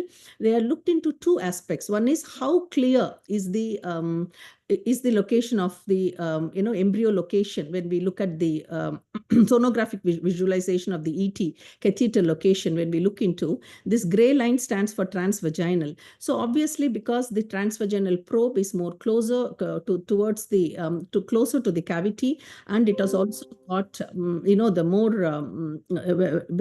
the frequency being more, the pickup is better compared to the transabdominal. Sometimes when particularly when someone has got a heavy BMI, it's quite difficult with transabdominal scan to visualize, and these instances transvaginal might be better if you have some practice with using the transvaginal ultrasound. When it comes to the patient point of view, again, when we use transvaginal ultrasound, they seem to be more comfortable as compared to the transabdominal. The main challenge with transabdominal is you need a full bladder, and you're going to press with your transducer on the full bladder, and this can be a little bit more uncomfortable, particularly with a full bladder. So this is mainly to look into that. But once you start practicing with the transvaginal probe, then it becomes easier to move on, even if you have been doing transabdominal, towards the transvaginal probe. Okay, now with newer techniques, when we look at hysteroscopic guided embryo transfer. This is a case report, though it was published a long time ago. It's mainly, they have used a hysteroscope for difficult transfers. I don't have any experience of using hysteroscope, but here you have to use gas as a distension media. And once internal os was visualized, the ET catheter was introduced into the cavity. So I have never tried this. I have not had the experience. So when we look into the transmyometrial embryo transfer, just as we heard the transmyometrial egg collection by Dr. Sonu earlier. So transmyometrial embryo transfer is usually used when there is real difficulty and we are not able to negotiate the cervical os with any of the graded catheters we spoke about so far. So in these instances, transmyometrial comes to the rescue. And in this, this is a publication looking into the role of transmyometrial embryo transfer in a patient who had a radical trachelectomy. So in early cervical cancers, we do radical trachelectomy these days. And so we have patients who do need IVF, but it is very difficult to do a cervical embryo transfer, mainly because the cervix, because of the difficulty in guiding it from the cervical route. And in these instances, we might have to consider using a transmyometrial ET. So in transmyometrial, it is a tobacco catheter which is used, similar to how we do the egg collection. Through the needle guide, we are going to pass the stylet, and once it is in, then we are going to pass the inner catheter with the embryos and then replace them at the upper part of the endometrial cavity.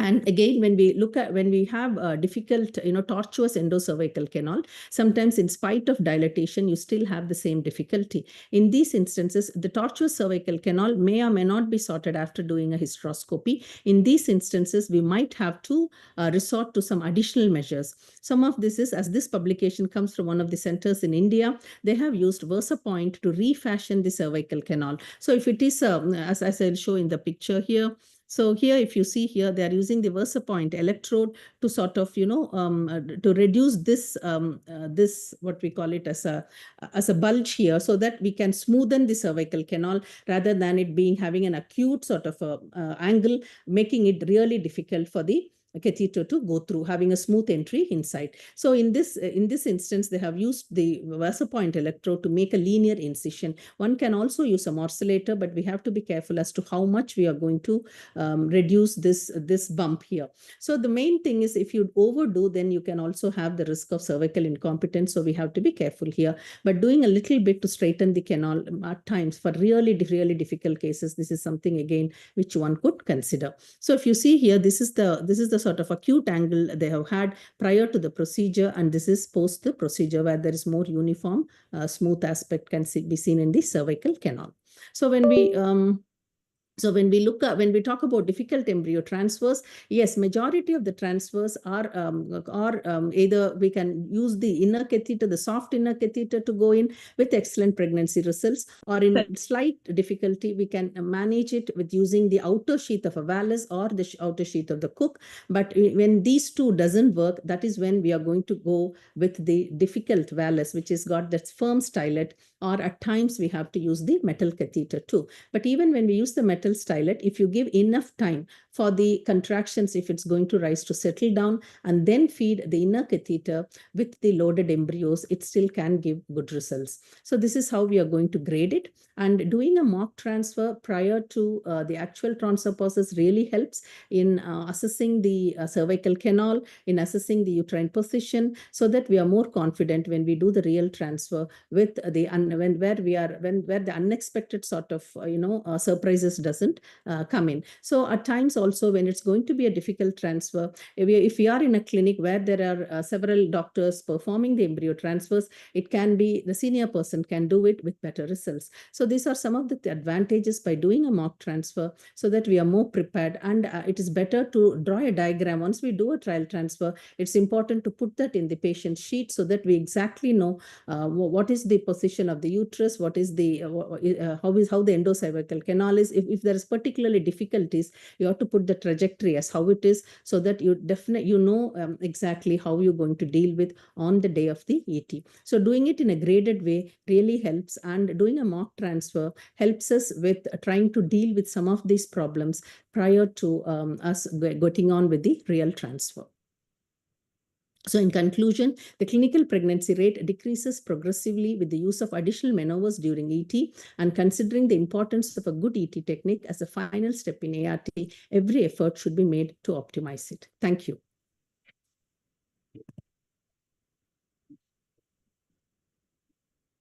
Thank you, Dr. Vaijayanti Srinivasan, for the excellent and informative talk with the attractive slides. Thank you very much, madam. And you have almost covered all the aspects of difficulties we face in embryo transfer in our day-to-day life. Thank you, madam, once again. And we expect the questions and doubts from the other doctors in this forum. Thank you, doctor. Thank you. You can switch on your slides. Huh? Stop share. Yeah. So, thank you. Sorry, I didn't get that. Sorry. Thank you. Any queries? I'm happy to answer in the chat box. One thing I would also like to say that you have covered everything very nicely. One thing I can just add from my own experience, that about the extremely retroverted uterus, we have had a few patients where we have done adenomyomectomies and then gone for IVF. So these patients have a very bulky uterus.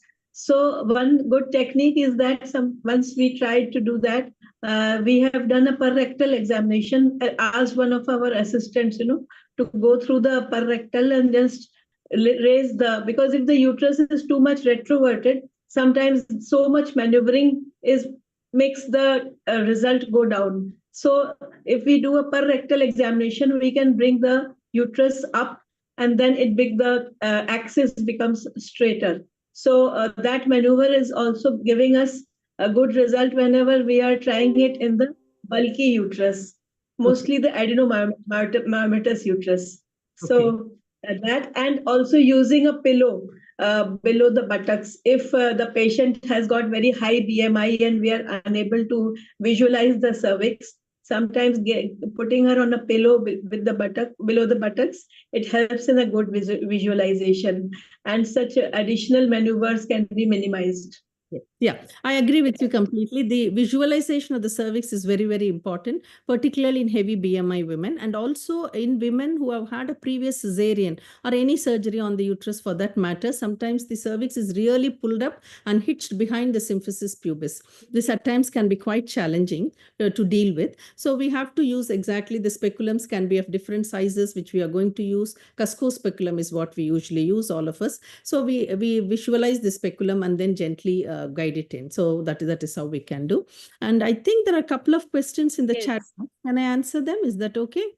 Yeah, please. So, yeah. how are the results of transmyometrial ET?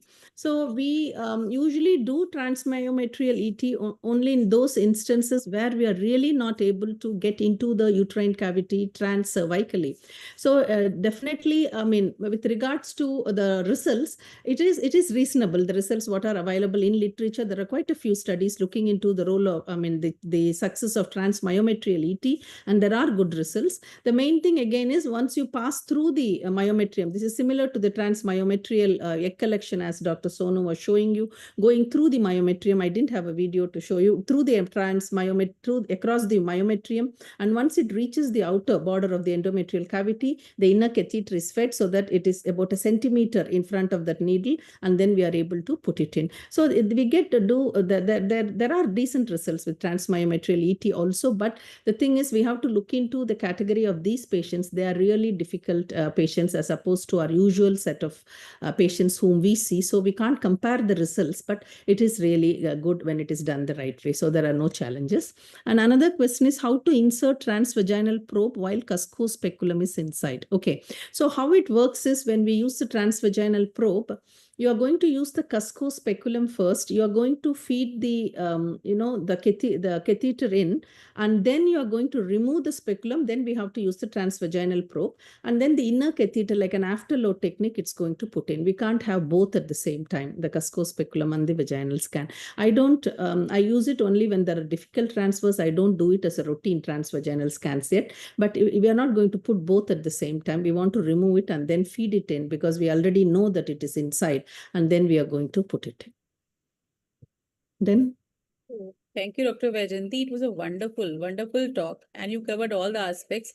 One thing more, while doing transmyometrial embryo transfer, will we give some uterine relaxants also? Yeah, I have seen, I mean, in some of the studies that they have given, and I don't have any personal experience with that, so I won't be able to comment. But yes, I have seen in a couple of studies that they have tried that, yes. Because we want to reduce the uterine contractions before we put it in, yes, yeah. Thank you. So do we have more questions, chairpersons?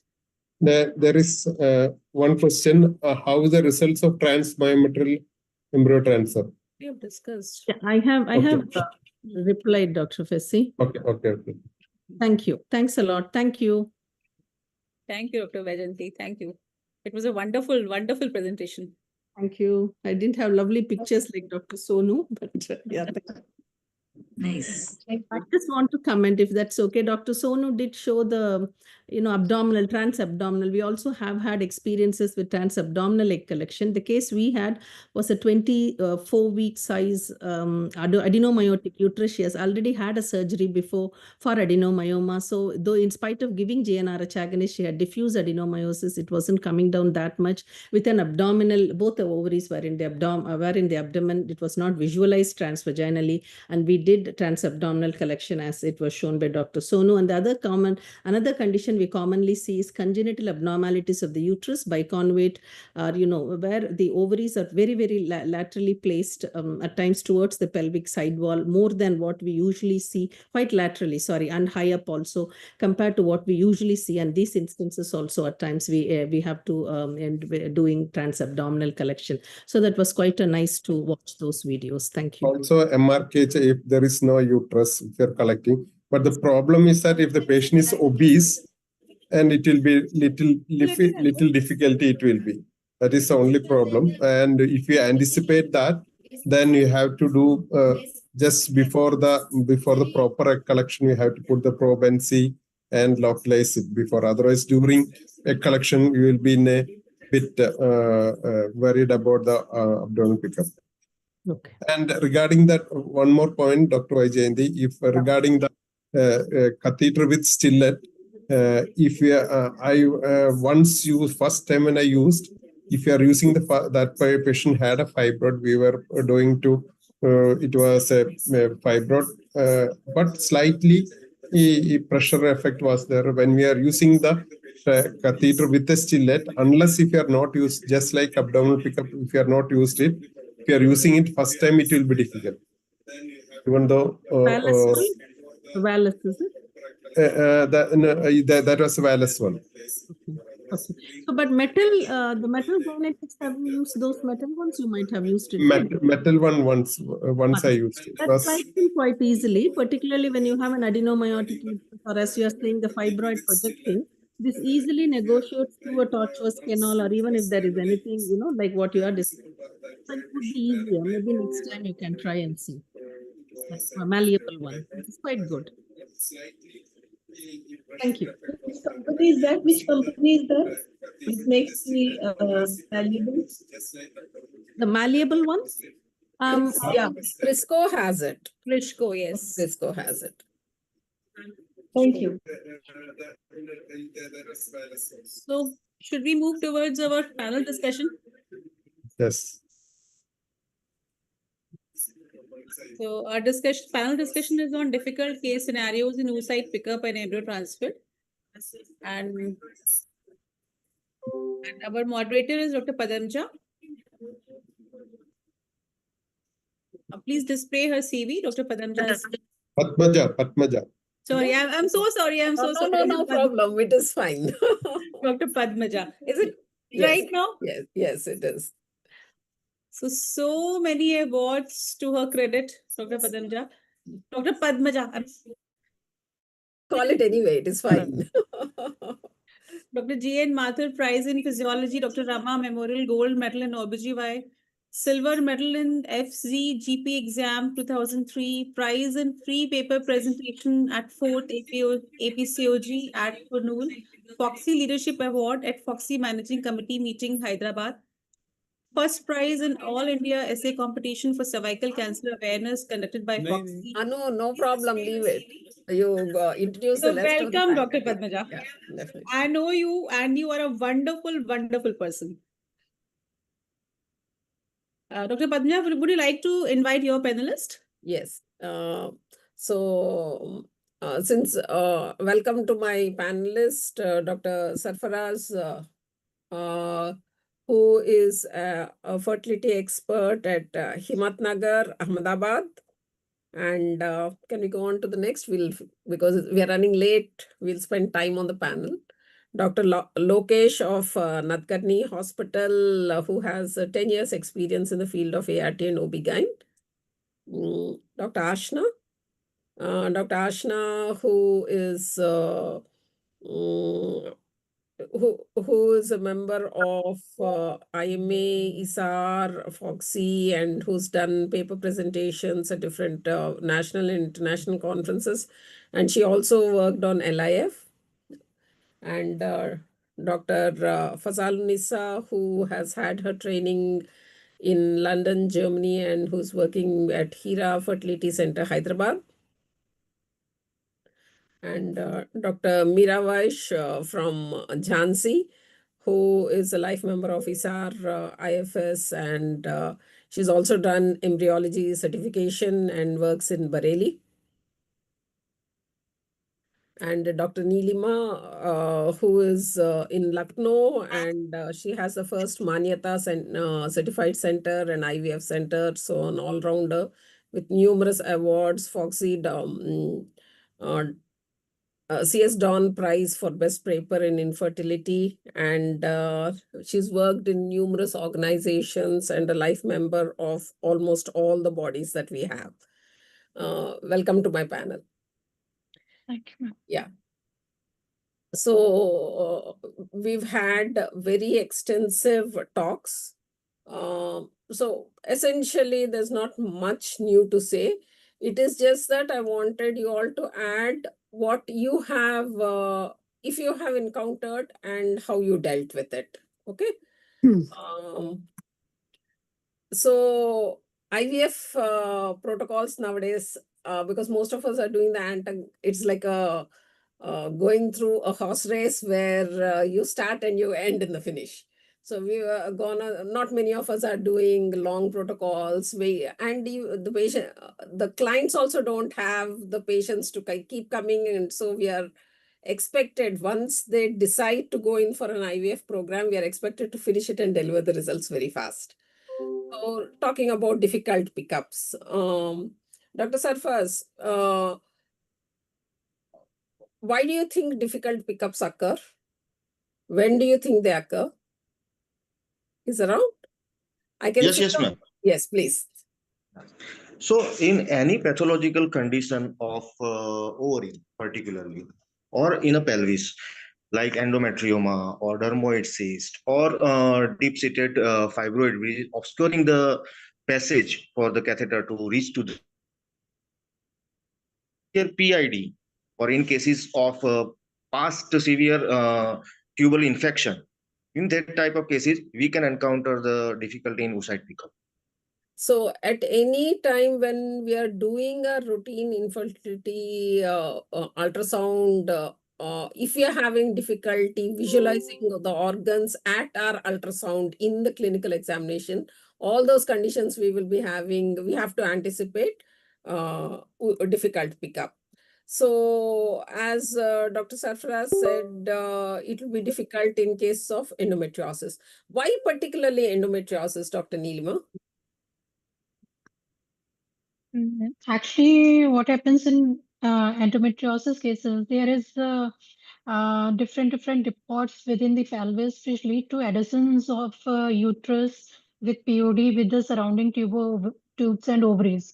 So the fixity of ovaries is there, which makes it difficult to assess. And in cases of endometriomas or pelvic masses, it becomes like difficult to assess the follicles while we are doing the pickups.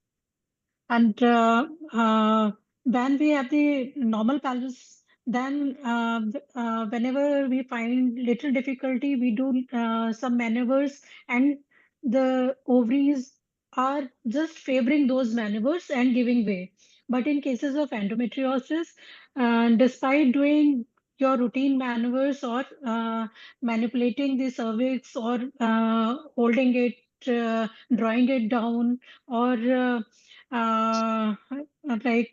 making the access little more favorable, as by keeping the some pillow underneath or something. These things are not going to help that much. Moreover, in other cases, if we find myomas or adenomyomas, in such cases, what happens whenever we are doing OPUs, um, the pickup may be difficult, but uh, though you are passing through those myomas or through those adenomyomas, or you are passing through the myometrium, they are not making the oocytes quality to be affected. But in cases of endometriosis, because if we touch those endometriomas, and the slightest of mixing of the fluid with the follicular fluid may deteriorate the oocyte quality to much extent. Yeah. So these are two. Yeah. So basically, do you will come back to endometrioma? Yes, ma'am. Does uterus like this, which is some of them have these abnormal shapes and they are stuck like that. So in this, do you find anytime a difficulty? Yeah, ma'am. Sometimes we have to go through that cervical canal through the cervix, basically. Yeah, and then we can negotiate, but there might be a bit of bleeding, more bleeding post pickup. So what do you do about that? Would give them, as soon as we quickly do the pickup, check for more cervical. I mean, if there is more ooze or more of bleeding happening, 1 gram of tranquilizer is what we generally ask the anesthetist to, pump up immediately. And then, I mean, if it is too much, or just wait for 30 seconds. If it's clotting up, and then we are good to go. And what are the Basically, wait for the precautions you clotting take time. when you're going through this cervix? Yeah, so cervix, we have to make sure definitely that there is no bladder at all, complete uh, bladder emptying should be done. Make sure that the vessels are, we are not going through the vessels, because most of the time the vessel comes up and then the ovary comes. So make sure we are not going through the vessel with the Doppler. Maneuver your ovary in such a way that the oocytes come up first, and then the vessel. In these cases, especially the So way the especially when you're doing an ultrasound here, before putting in the needle itself, turn around and see whether where that's the vessel with where the the vessel is. so this Yes, is ma'am. one place where we should be very careful about that. And one Correct. more thing is the cervical tissue is going to be very tough. So your Very needle tough. is It's going gonna to be, go through yes, extremely hard. hard. So if Hard. unless we give straight pressure, if you are doing a little this way, that way, then the needle itself will bend, and your guide is there and your needle are there are going to be totally different places. Yes, Multiple yes. times, don't go in and out. No going in Go and out. Just go once, and then within the ovary, you got to manipulate it through your, basically the wrist pressure. Wrist pressure is what we got to use here with the, the maneuvering of the hand ke saath. Then you have to, go clockwise or anti-clockwise within the ovary, not come out with the needle. Yeah. Too many pricks would be Yeah. very, very. And one more thing I feel is once you're through, you can use an abdominal pressure to move the ovary a little rather than use your needle to move. Okay. Needle to move. And Yes, yes. no rotational movements because that is creating a cut there.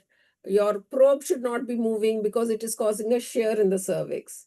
And Correct. once you take out, here the difficulty is that it is coming through the cervical tissue. So just Tissue. pressure will not be enough because the cervix has the blood vessel. So sometimes you might need to take a stitch. Stitch. Yeah, that's one, ma'am. Either it is like, sometimes the ooze as such within the clotting time, if we give, it comes. Otherwise, we might have to give some, the bleeding, the Trinex or something like that for such through cervix. Yeah, it often bleeds. Yeah, and one more thing I found is when we give pressure, the tissue splits. So rather than that, hold it with the Alice and let the clotting happen. Okay.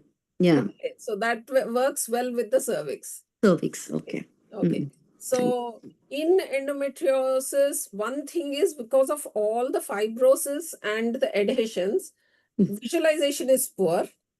Number two is the ovary is stuck to the uterus posterior surface close to the fundus. Not easy to maneuver at all. Yeah, so not Yeah. easy to maneuver. The Yeah. POD is frozen. There will be bowel adhesions and sometimes there can be kissing ovary. So you go through one ovary and then you realize when you're trying to shift, you've already punctured most of the accessible Other follicles ovary. in the other ovary also. So as previously told, avoid puncture. If necessary, change the needle, use a culture media to flush the needle and give good antibiotics. So this is one condition where everyone, east or west, everyone agrees on the use of antibiotics. And Yes. Dr. To Ashma, prevent the abscess. patient factors, obesity, do you think it really makes a difference in your visualization and picking up? She's not there. Okay. Dr. Meera is there? Okay. Dr. Lokesh? No? That's great. Then we are having a close, intimate discussion. Dr. Yes. Sarfaz was already telling us about the fibroids and the obesity. Can you comment on that? Yeah, definitely. In a cases of high BMI patient, those who are very obese, we have to maneuver a lot because we cannot see proper plane in obese patients.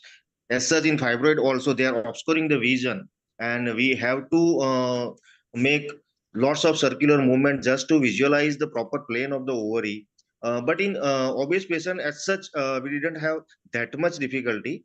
Absolutely, in fibroid cases, we are having so much difficulties. And one more thing is when we are, suppose sometimes in this also, when we are going through the uterus, we should be sure that once we are through the uterus, our pressure gentles. Otherwise, we will go overshoot into the ovary and the pelvic vein. As you can see, it is just sitting down behind that. We should go through the uterus at once and reach to the ovary directly, then do not come out of that. Yes. So, it's like we are attacking the areas of the terrorist. Do Yes. not come out. Yes. Finish the job and only then get out. Yeah. Dr. Neelima, in which other conditions we've dealt with endometriosis where we thought it is difficult, in fibroids, in obese persons? So where else do we, because the whole thing is an anticipation and preparation. One of the things that I always liked about Dr. Sunita Tandulwarkar is she says, sit for a moment, imagine and visualize how it is going to be before you start the procedure. So where else do you anticipate difficulties? Yeah, previous Um, cesarean. Yes. Yes. Yeah. Previously In a also, ma'am has elaborated about difficult OPUs in cases of Mullerian anomalies or trachelectomy patients or severe PIDs, old tuberculosis patients, where there can be hydrosalpinx along with the tubo-ovarian masses. Though we try to clip it, but still sometimes if they're small ones, then we do not clip it also and go ahead with the pickup. Yes.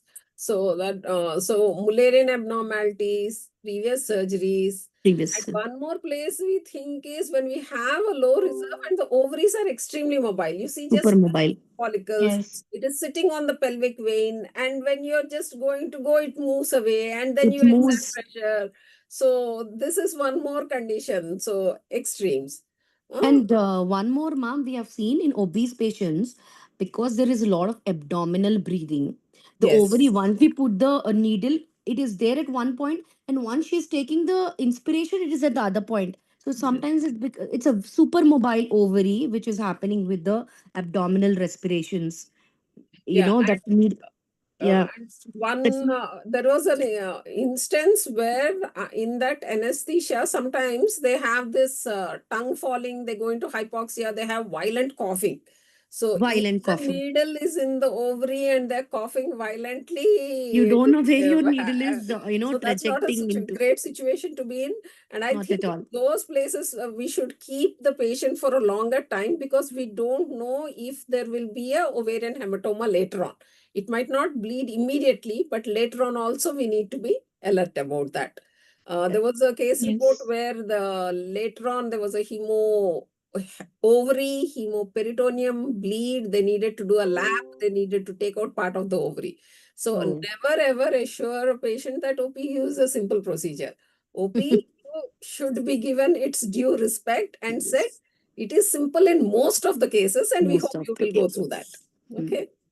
And so we were talking about these. So in PCO, do you have any difficulty at any time?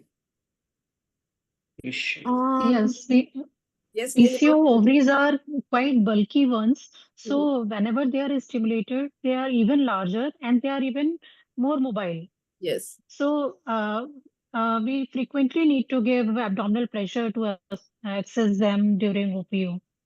So what happens in these And PCO patients? The upper half of the part we are very comfortable, the upper crop, and when down deep down, when we are coming down to the down part of the ovary, the lower half, that is the time where the vessel is very close to the veins and the all the blood vessels, and already we have pricked it so many times because of its multiple huge ovary.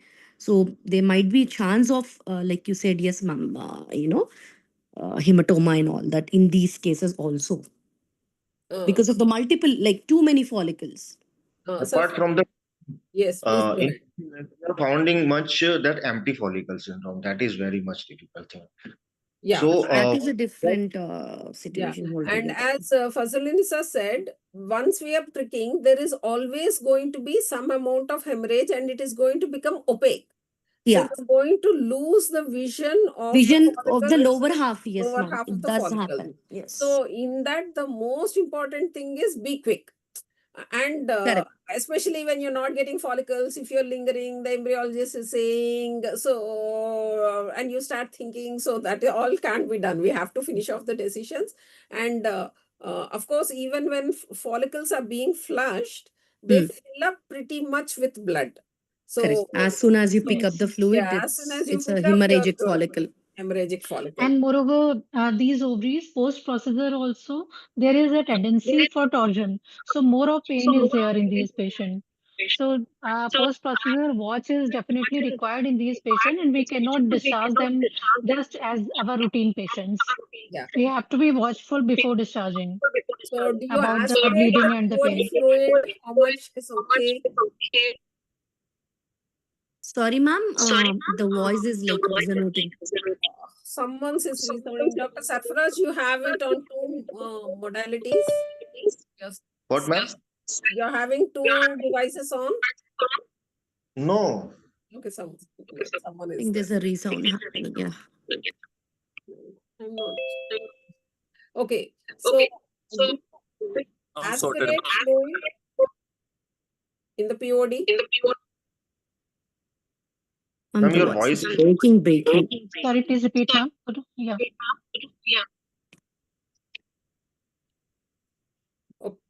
Do you aspirate the fluid in the POD? Yes. After pickup? Yes. Okay. Yes. Not always. Sometimes when we are just counting that the number of follicles are much more than the number of COCs received, then in such cases we may think of few of the follicular leakage into the POD fluid. There we might think of aspirating, otherwise slight fluid should not be aspirated always. Just if you have any confusion about intra-abdominal bleeding happening, Why is it then in those echoing? cases just can Excuse repeat the me. ultrasound after Somebody This is is echoing a on for lot. wait or devices. later. Excuse me, somebody is on two devices. Please off. Yeah, please. That's why Because this it's echo is going. coming. Yeah, Somebody is it's, on the computer and the mobile. yeah, please. Okay. Is this now? It is not, no? No, it isn't, ma'am. Yeah. So, but as you asked, it is always better in more than 15-20 follicles to aspirate the POD, because one, it will decrease the pain of the patient, like the heaviness and the discomfort. And two, we might sometimes get one or two escaped follicles, like doctor has said. I think most importantly is when you have these hyperstimulated ovary. Hyperstimulated, yes. Dr. Sarfaraz, when you talk, will you unmute? Because I think it's coming from there. Yes.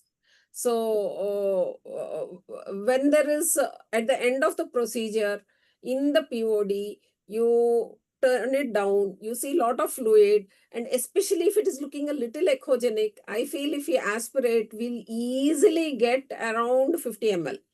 Easily. So it will be a blood stained fluid, but at least later on we know that if there is a fluid accumulation, maybe something is going wrong when the patient is, because after hyperstimulation, they're going to vomit, they're going to complain of pain, they're going to say tenesmus, things like that. So at least we know where we are going. So that is one of the reasons I like to aspirate. If the needle, the POD, it's not very difficult. So I don't need to say you go and poke something else. Okay. Yes. The bowels are Can very be done free. easily. Yeah. Yes. So the job is well done only if you can put back an embryo inside. Okay. So once you get the oocytes, that's not enough. So let's look at embryo transfer. And Dr.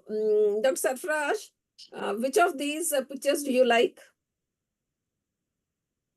You should now unmute. Yes, ma'am. Okay. Also, what is your question? Which do you Which like? one? First one. First one. So that is what we all love. So what if you get I the will second hope that picture? this type of business is come. Second picture. Also okay. Not bad. How do you maneuver that? So Yeah, second also. no. Your cascos is like this. The cervix is going like this. So what do you do to your cascos? So antivert it a little more. So you need to come down like this and then get it. Okay. And also we can fill in the bladder a little more because it's more acute. Mm. Make the bladder more so that the acute angle is gone because it looks like a antiverted. Yeah. And one more thing we can try is like this is the case where you can use the transvaginal probe because you can maneuver with the transvaginal probe if you Like can't. two halves, no, ma'am. First put it and then again. First, I was thinking we should. I tried it out in some IUI patients and it went beautifully. But IUI. because that is where you do your. It's scary to do in the Yeah, in the the ET. Yeah. Okay. Yes, ma'am. So, And the third one, ma'am. The third one, it the also third one looks is like very similar to this the thing. second one. Fourth Yeah. one is The there. retroverted. Retroverted where we need to move up. Yeah. Try to go down. Down. So, It's like going down the slope. Yeah. yes. Okay. Here, the bladder should not be filled because otherwise more of retroversion would happen. Overfill And you can't do without slight semi-bladder pat is down of the always patient also helps. Yes. And cervical stenosis, when do we anticipate? This completely we'll have to do it like ma'am said, a mock ET Yes, we trial is definitely needed. Yes. Only then. Does any one of you very comfortably do off the embryo transfer directly without a mock ET? No. No. I do. It's I do, but sometimes when I anticipate something or previously in other processes, like what happens if you are following your patient of infertility long back from initial investigation part, then in between you would have definitely either during HSG or during endometrial biopsy or during some procedure, you get to know whether it is a difficult patient or an easy patient.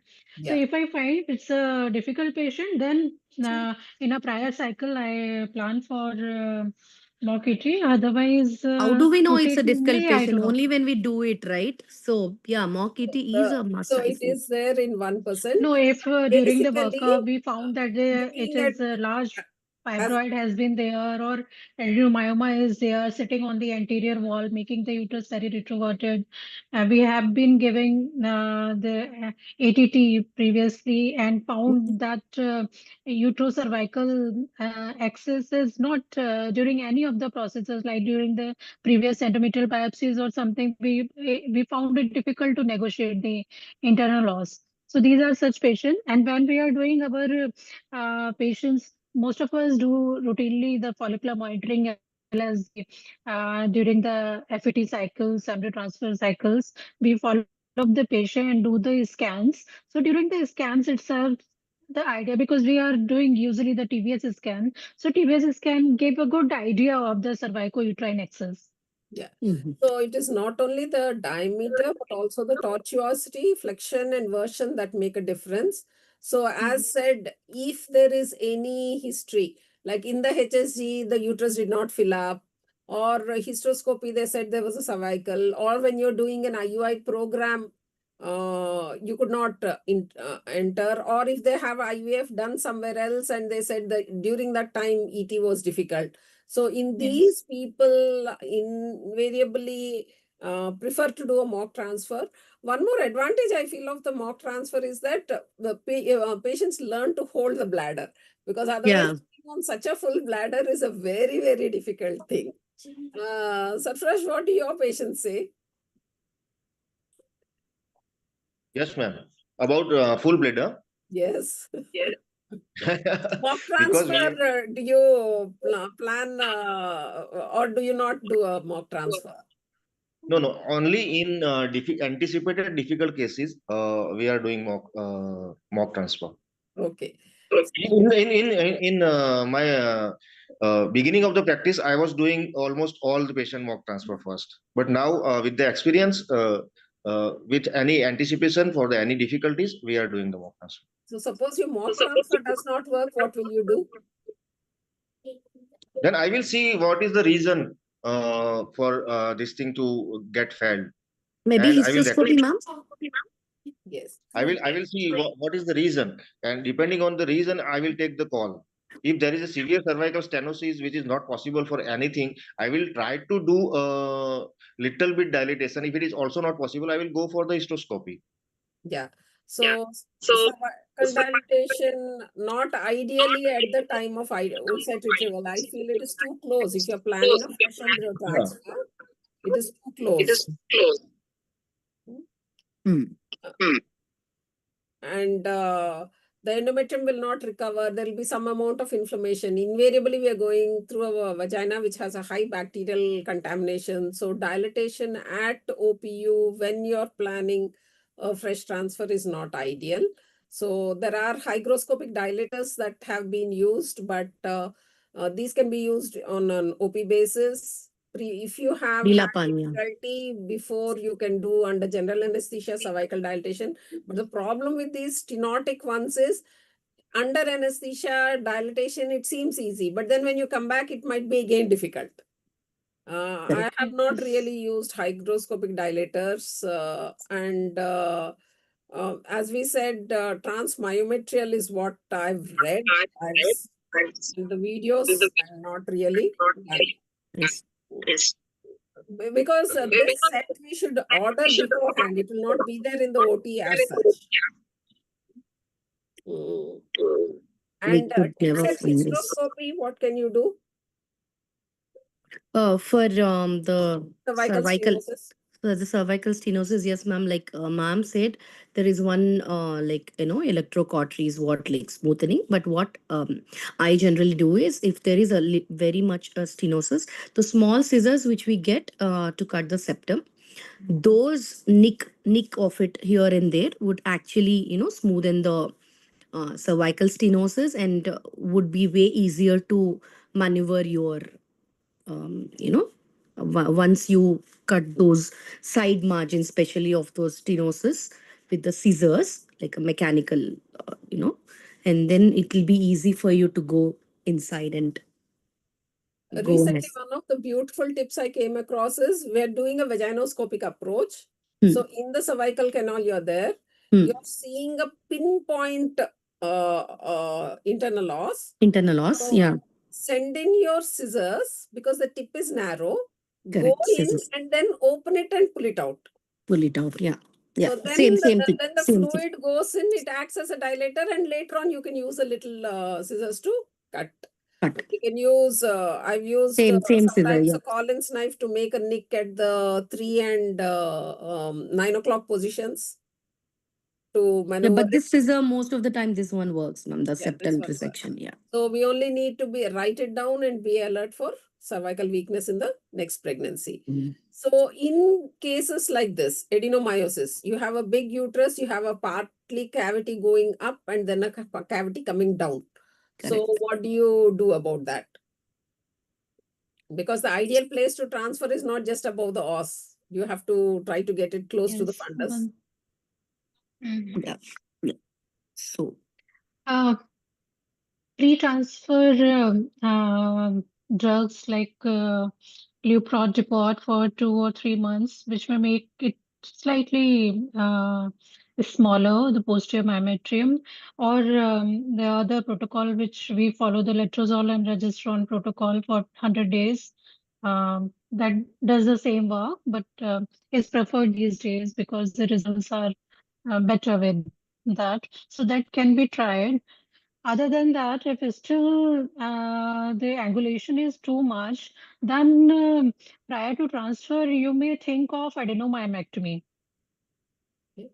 Because that would improve the outcome of endometrial transfer in terms of pregnancy also better. Okay.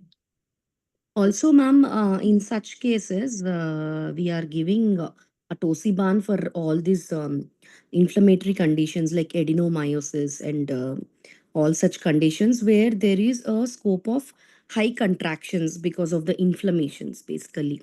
So in such cases also atosiban actually is working. Like the contraction rates are more when come in adenomyotic uterus when compared to normal uterus. So atosiban is one thing which we are trying in such cases. And here, your inner catheter, you have to advance gently to a much higher extent than what we routinely do. Or Almost you near can the advance your outer catheter also little bit yes inside the internal os. Little bit high. where we can see it through through the os, like the shadow of the this tip can be seen towards the other side. Yeah. And isthmocele and embryo transfer. So many cases nowadays, ma'am. Yeah. Be very careful. Repair is what people are suggesting. No, But as such, I am not very much pro to that because yeah. sometimes a small isthmocele and all, if you negotiate it easily, then you may find the space to go up. So we might need a little stiffer catheter in these conditions. Like the stylet one which ma'am has shown, the Wallace stylet one. And previous surgeries like this also are extremely nightmarish. So all these conditions we should try beforehand and have a plan in situ how to reach the fundal region of the endometrial cavity. So take home messages, one from each. Dr. Neelima. Yeah. For me, what I feel, following your patient thoroughly is very important because that is the way to anticipate and to act on time. If your initial workup your junior is doing, or some of your colleague, I mean multiple practitioners are there in the same unit, one is doing something, another is doing something, then definitely you are going to land up with some problem. But if you're like if multi-handed things are being done, then definitely a thorough discussion prior to ET and prior to pickup is a must. And if you are doing single-handedly, then so definitely you are following it properly.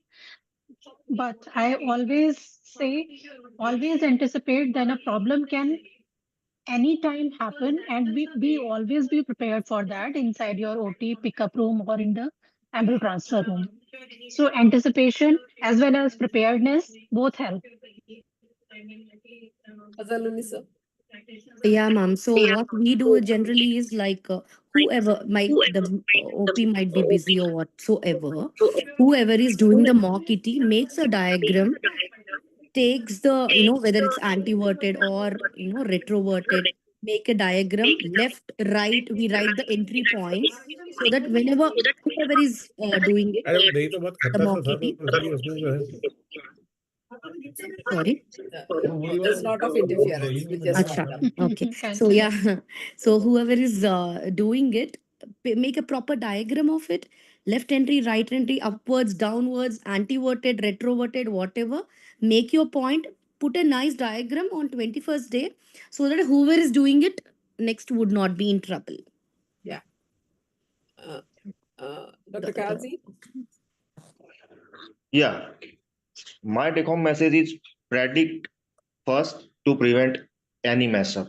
And the person, if you are working in a team, the person who is going to do pickup or who is going to do ET must have all the diagrams, and the case must be discussed with all the team first.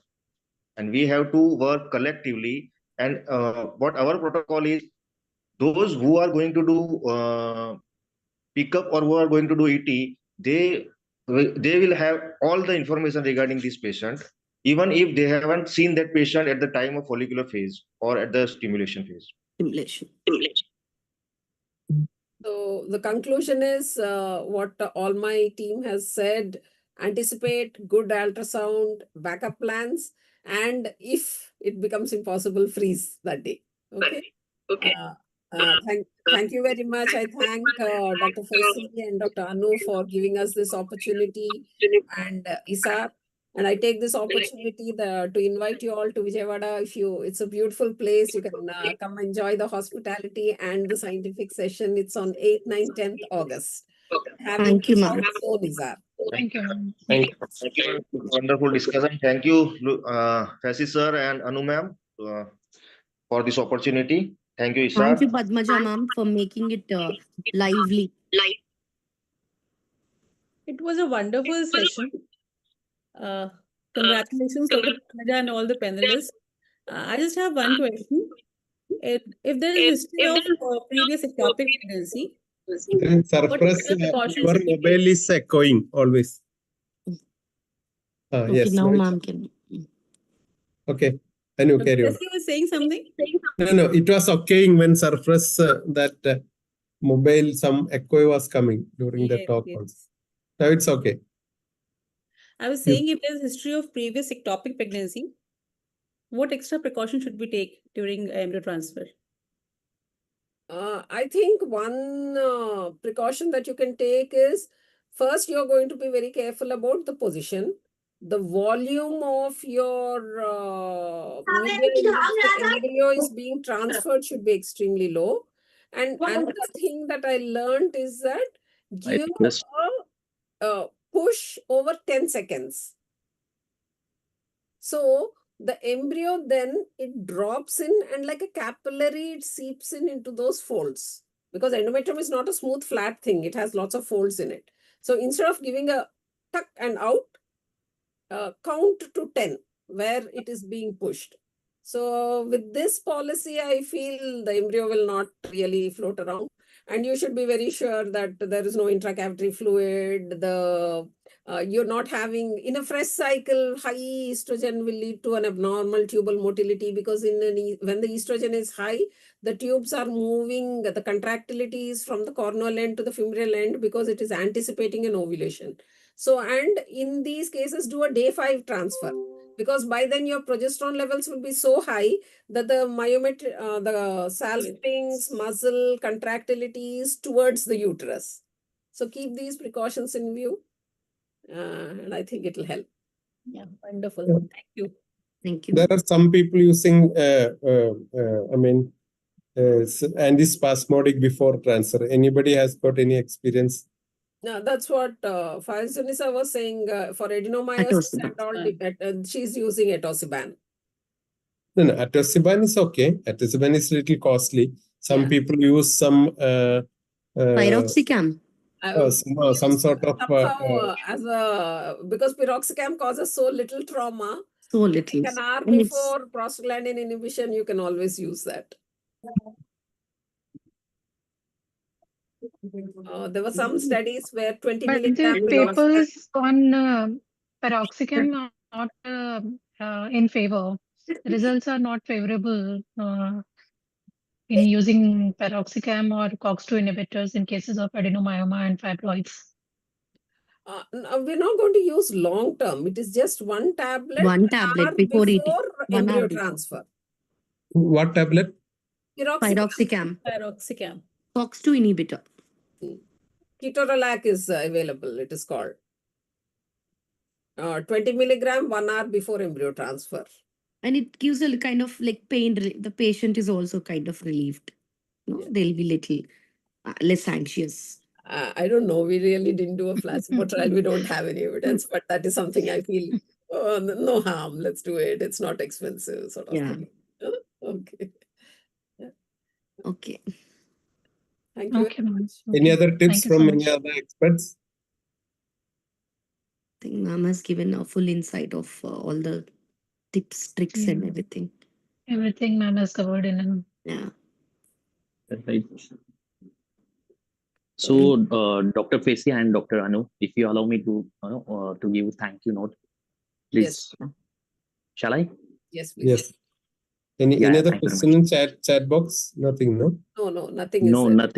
nothing is there. One more question. If One anybody has question. any experience of using elagolix in cases of adenomyosis? Yes, ma'am. We are using it, but we have not yet come to a conclusion. No, and there is a question of transmyomotility. There was one question, no? For this transmyometrial embryo transfer, is there any specific Yes, it is catheter or any specific device? There is a special catheter. It's a special tomoko something it's called. I've not even got the pronunciation right. It's a Japanese made system with the entire instructions given exactly what to do, when to do. 300 500. So you should have that in Injection your photo. OT.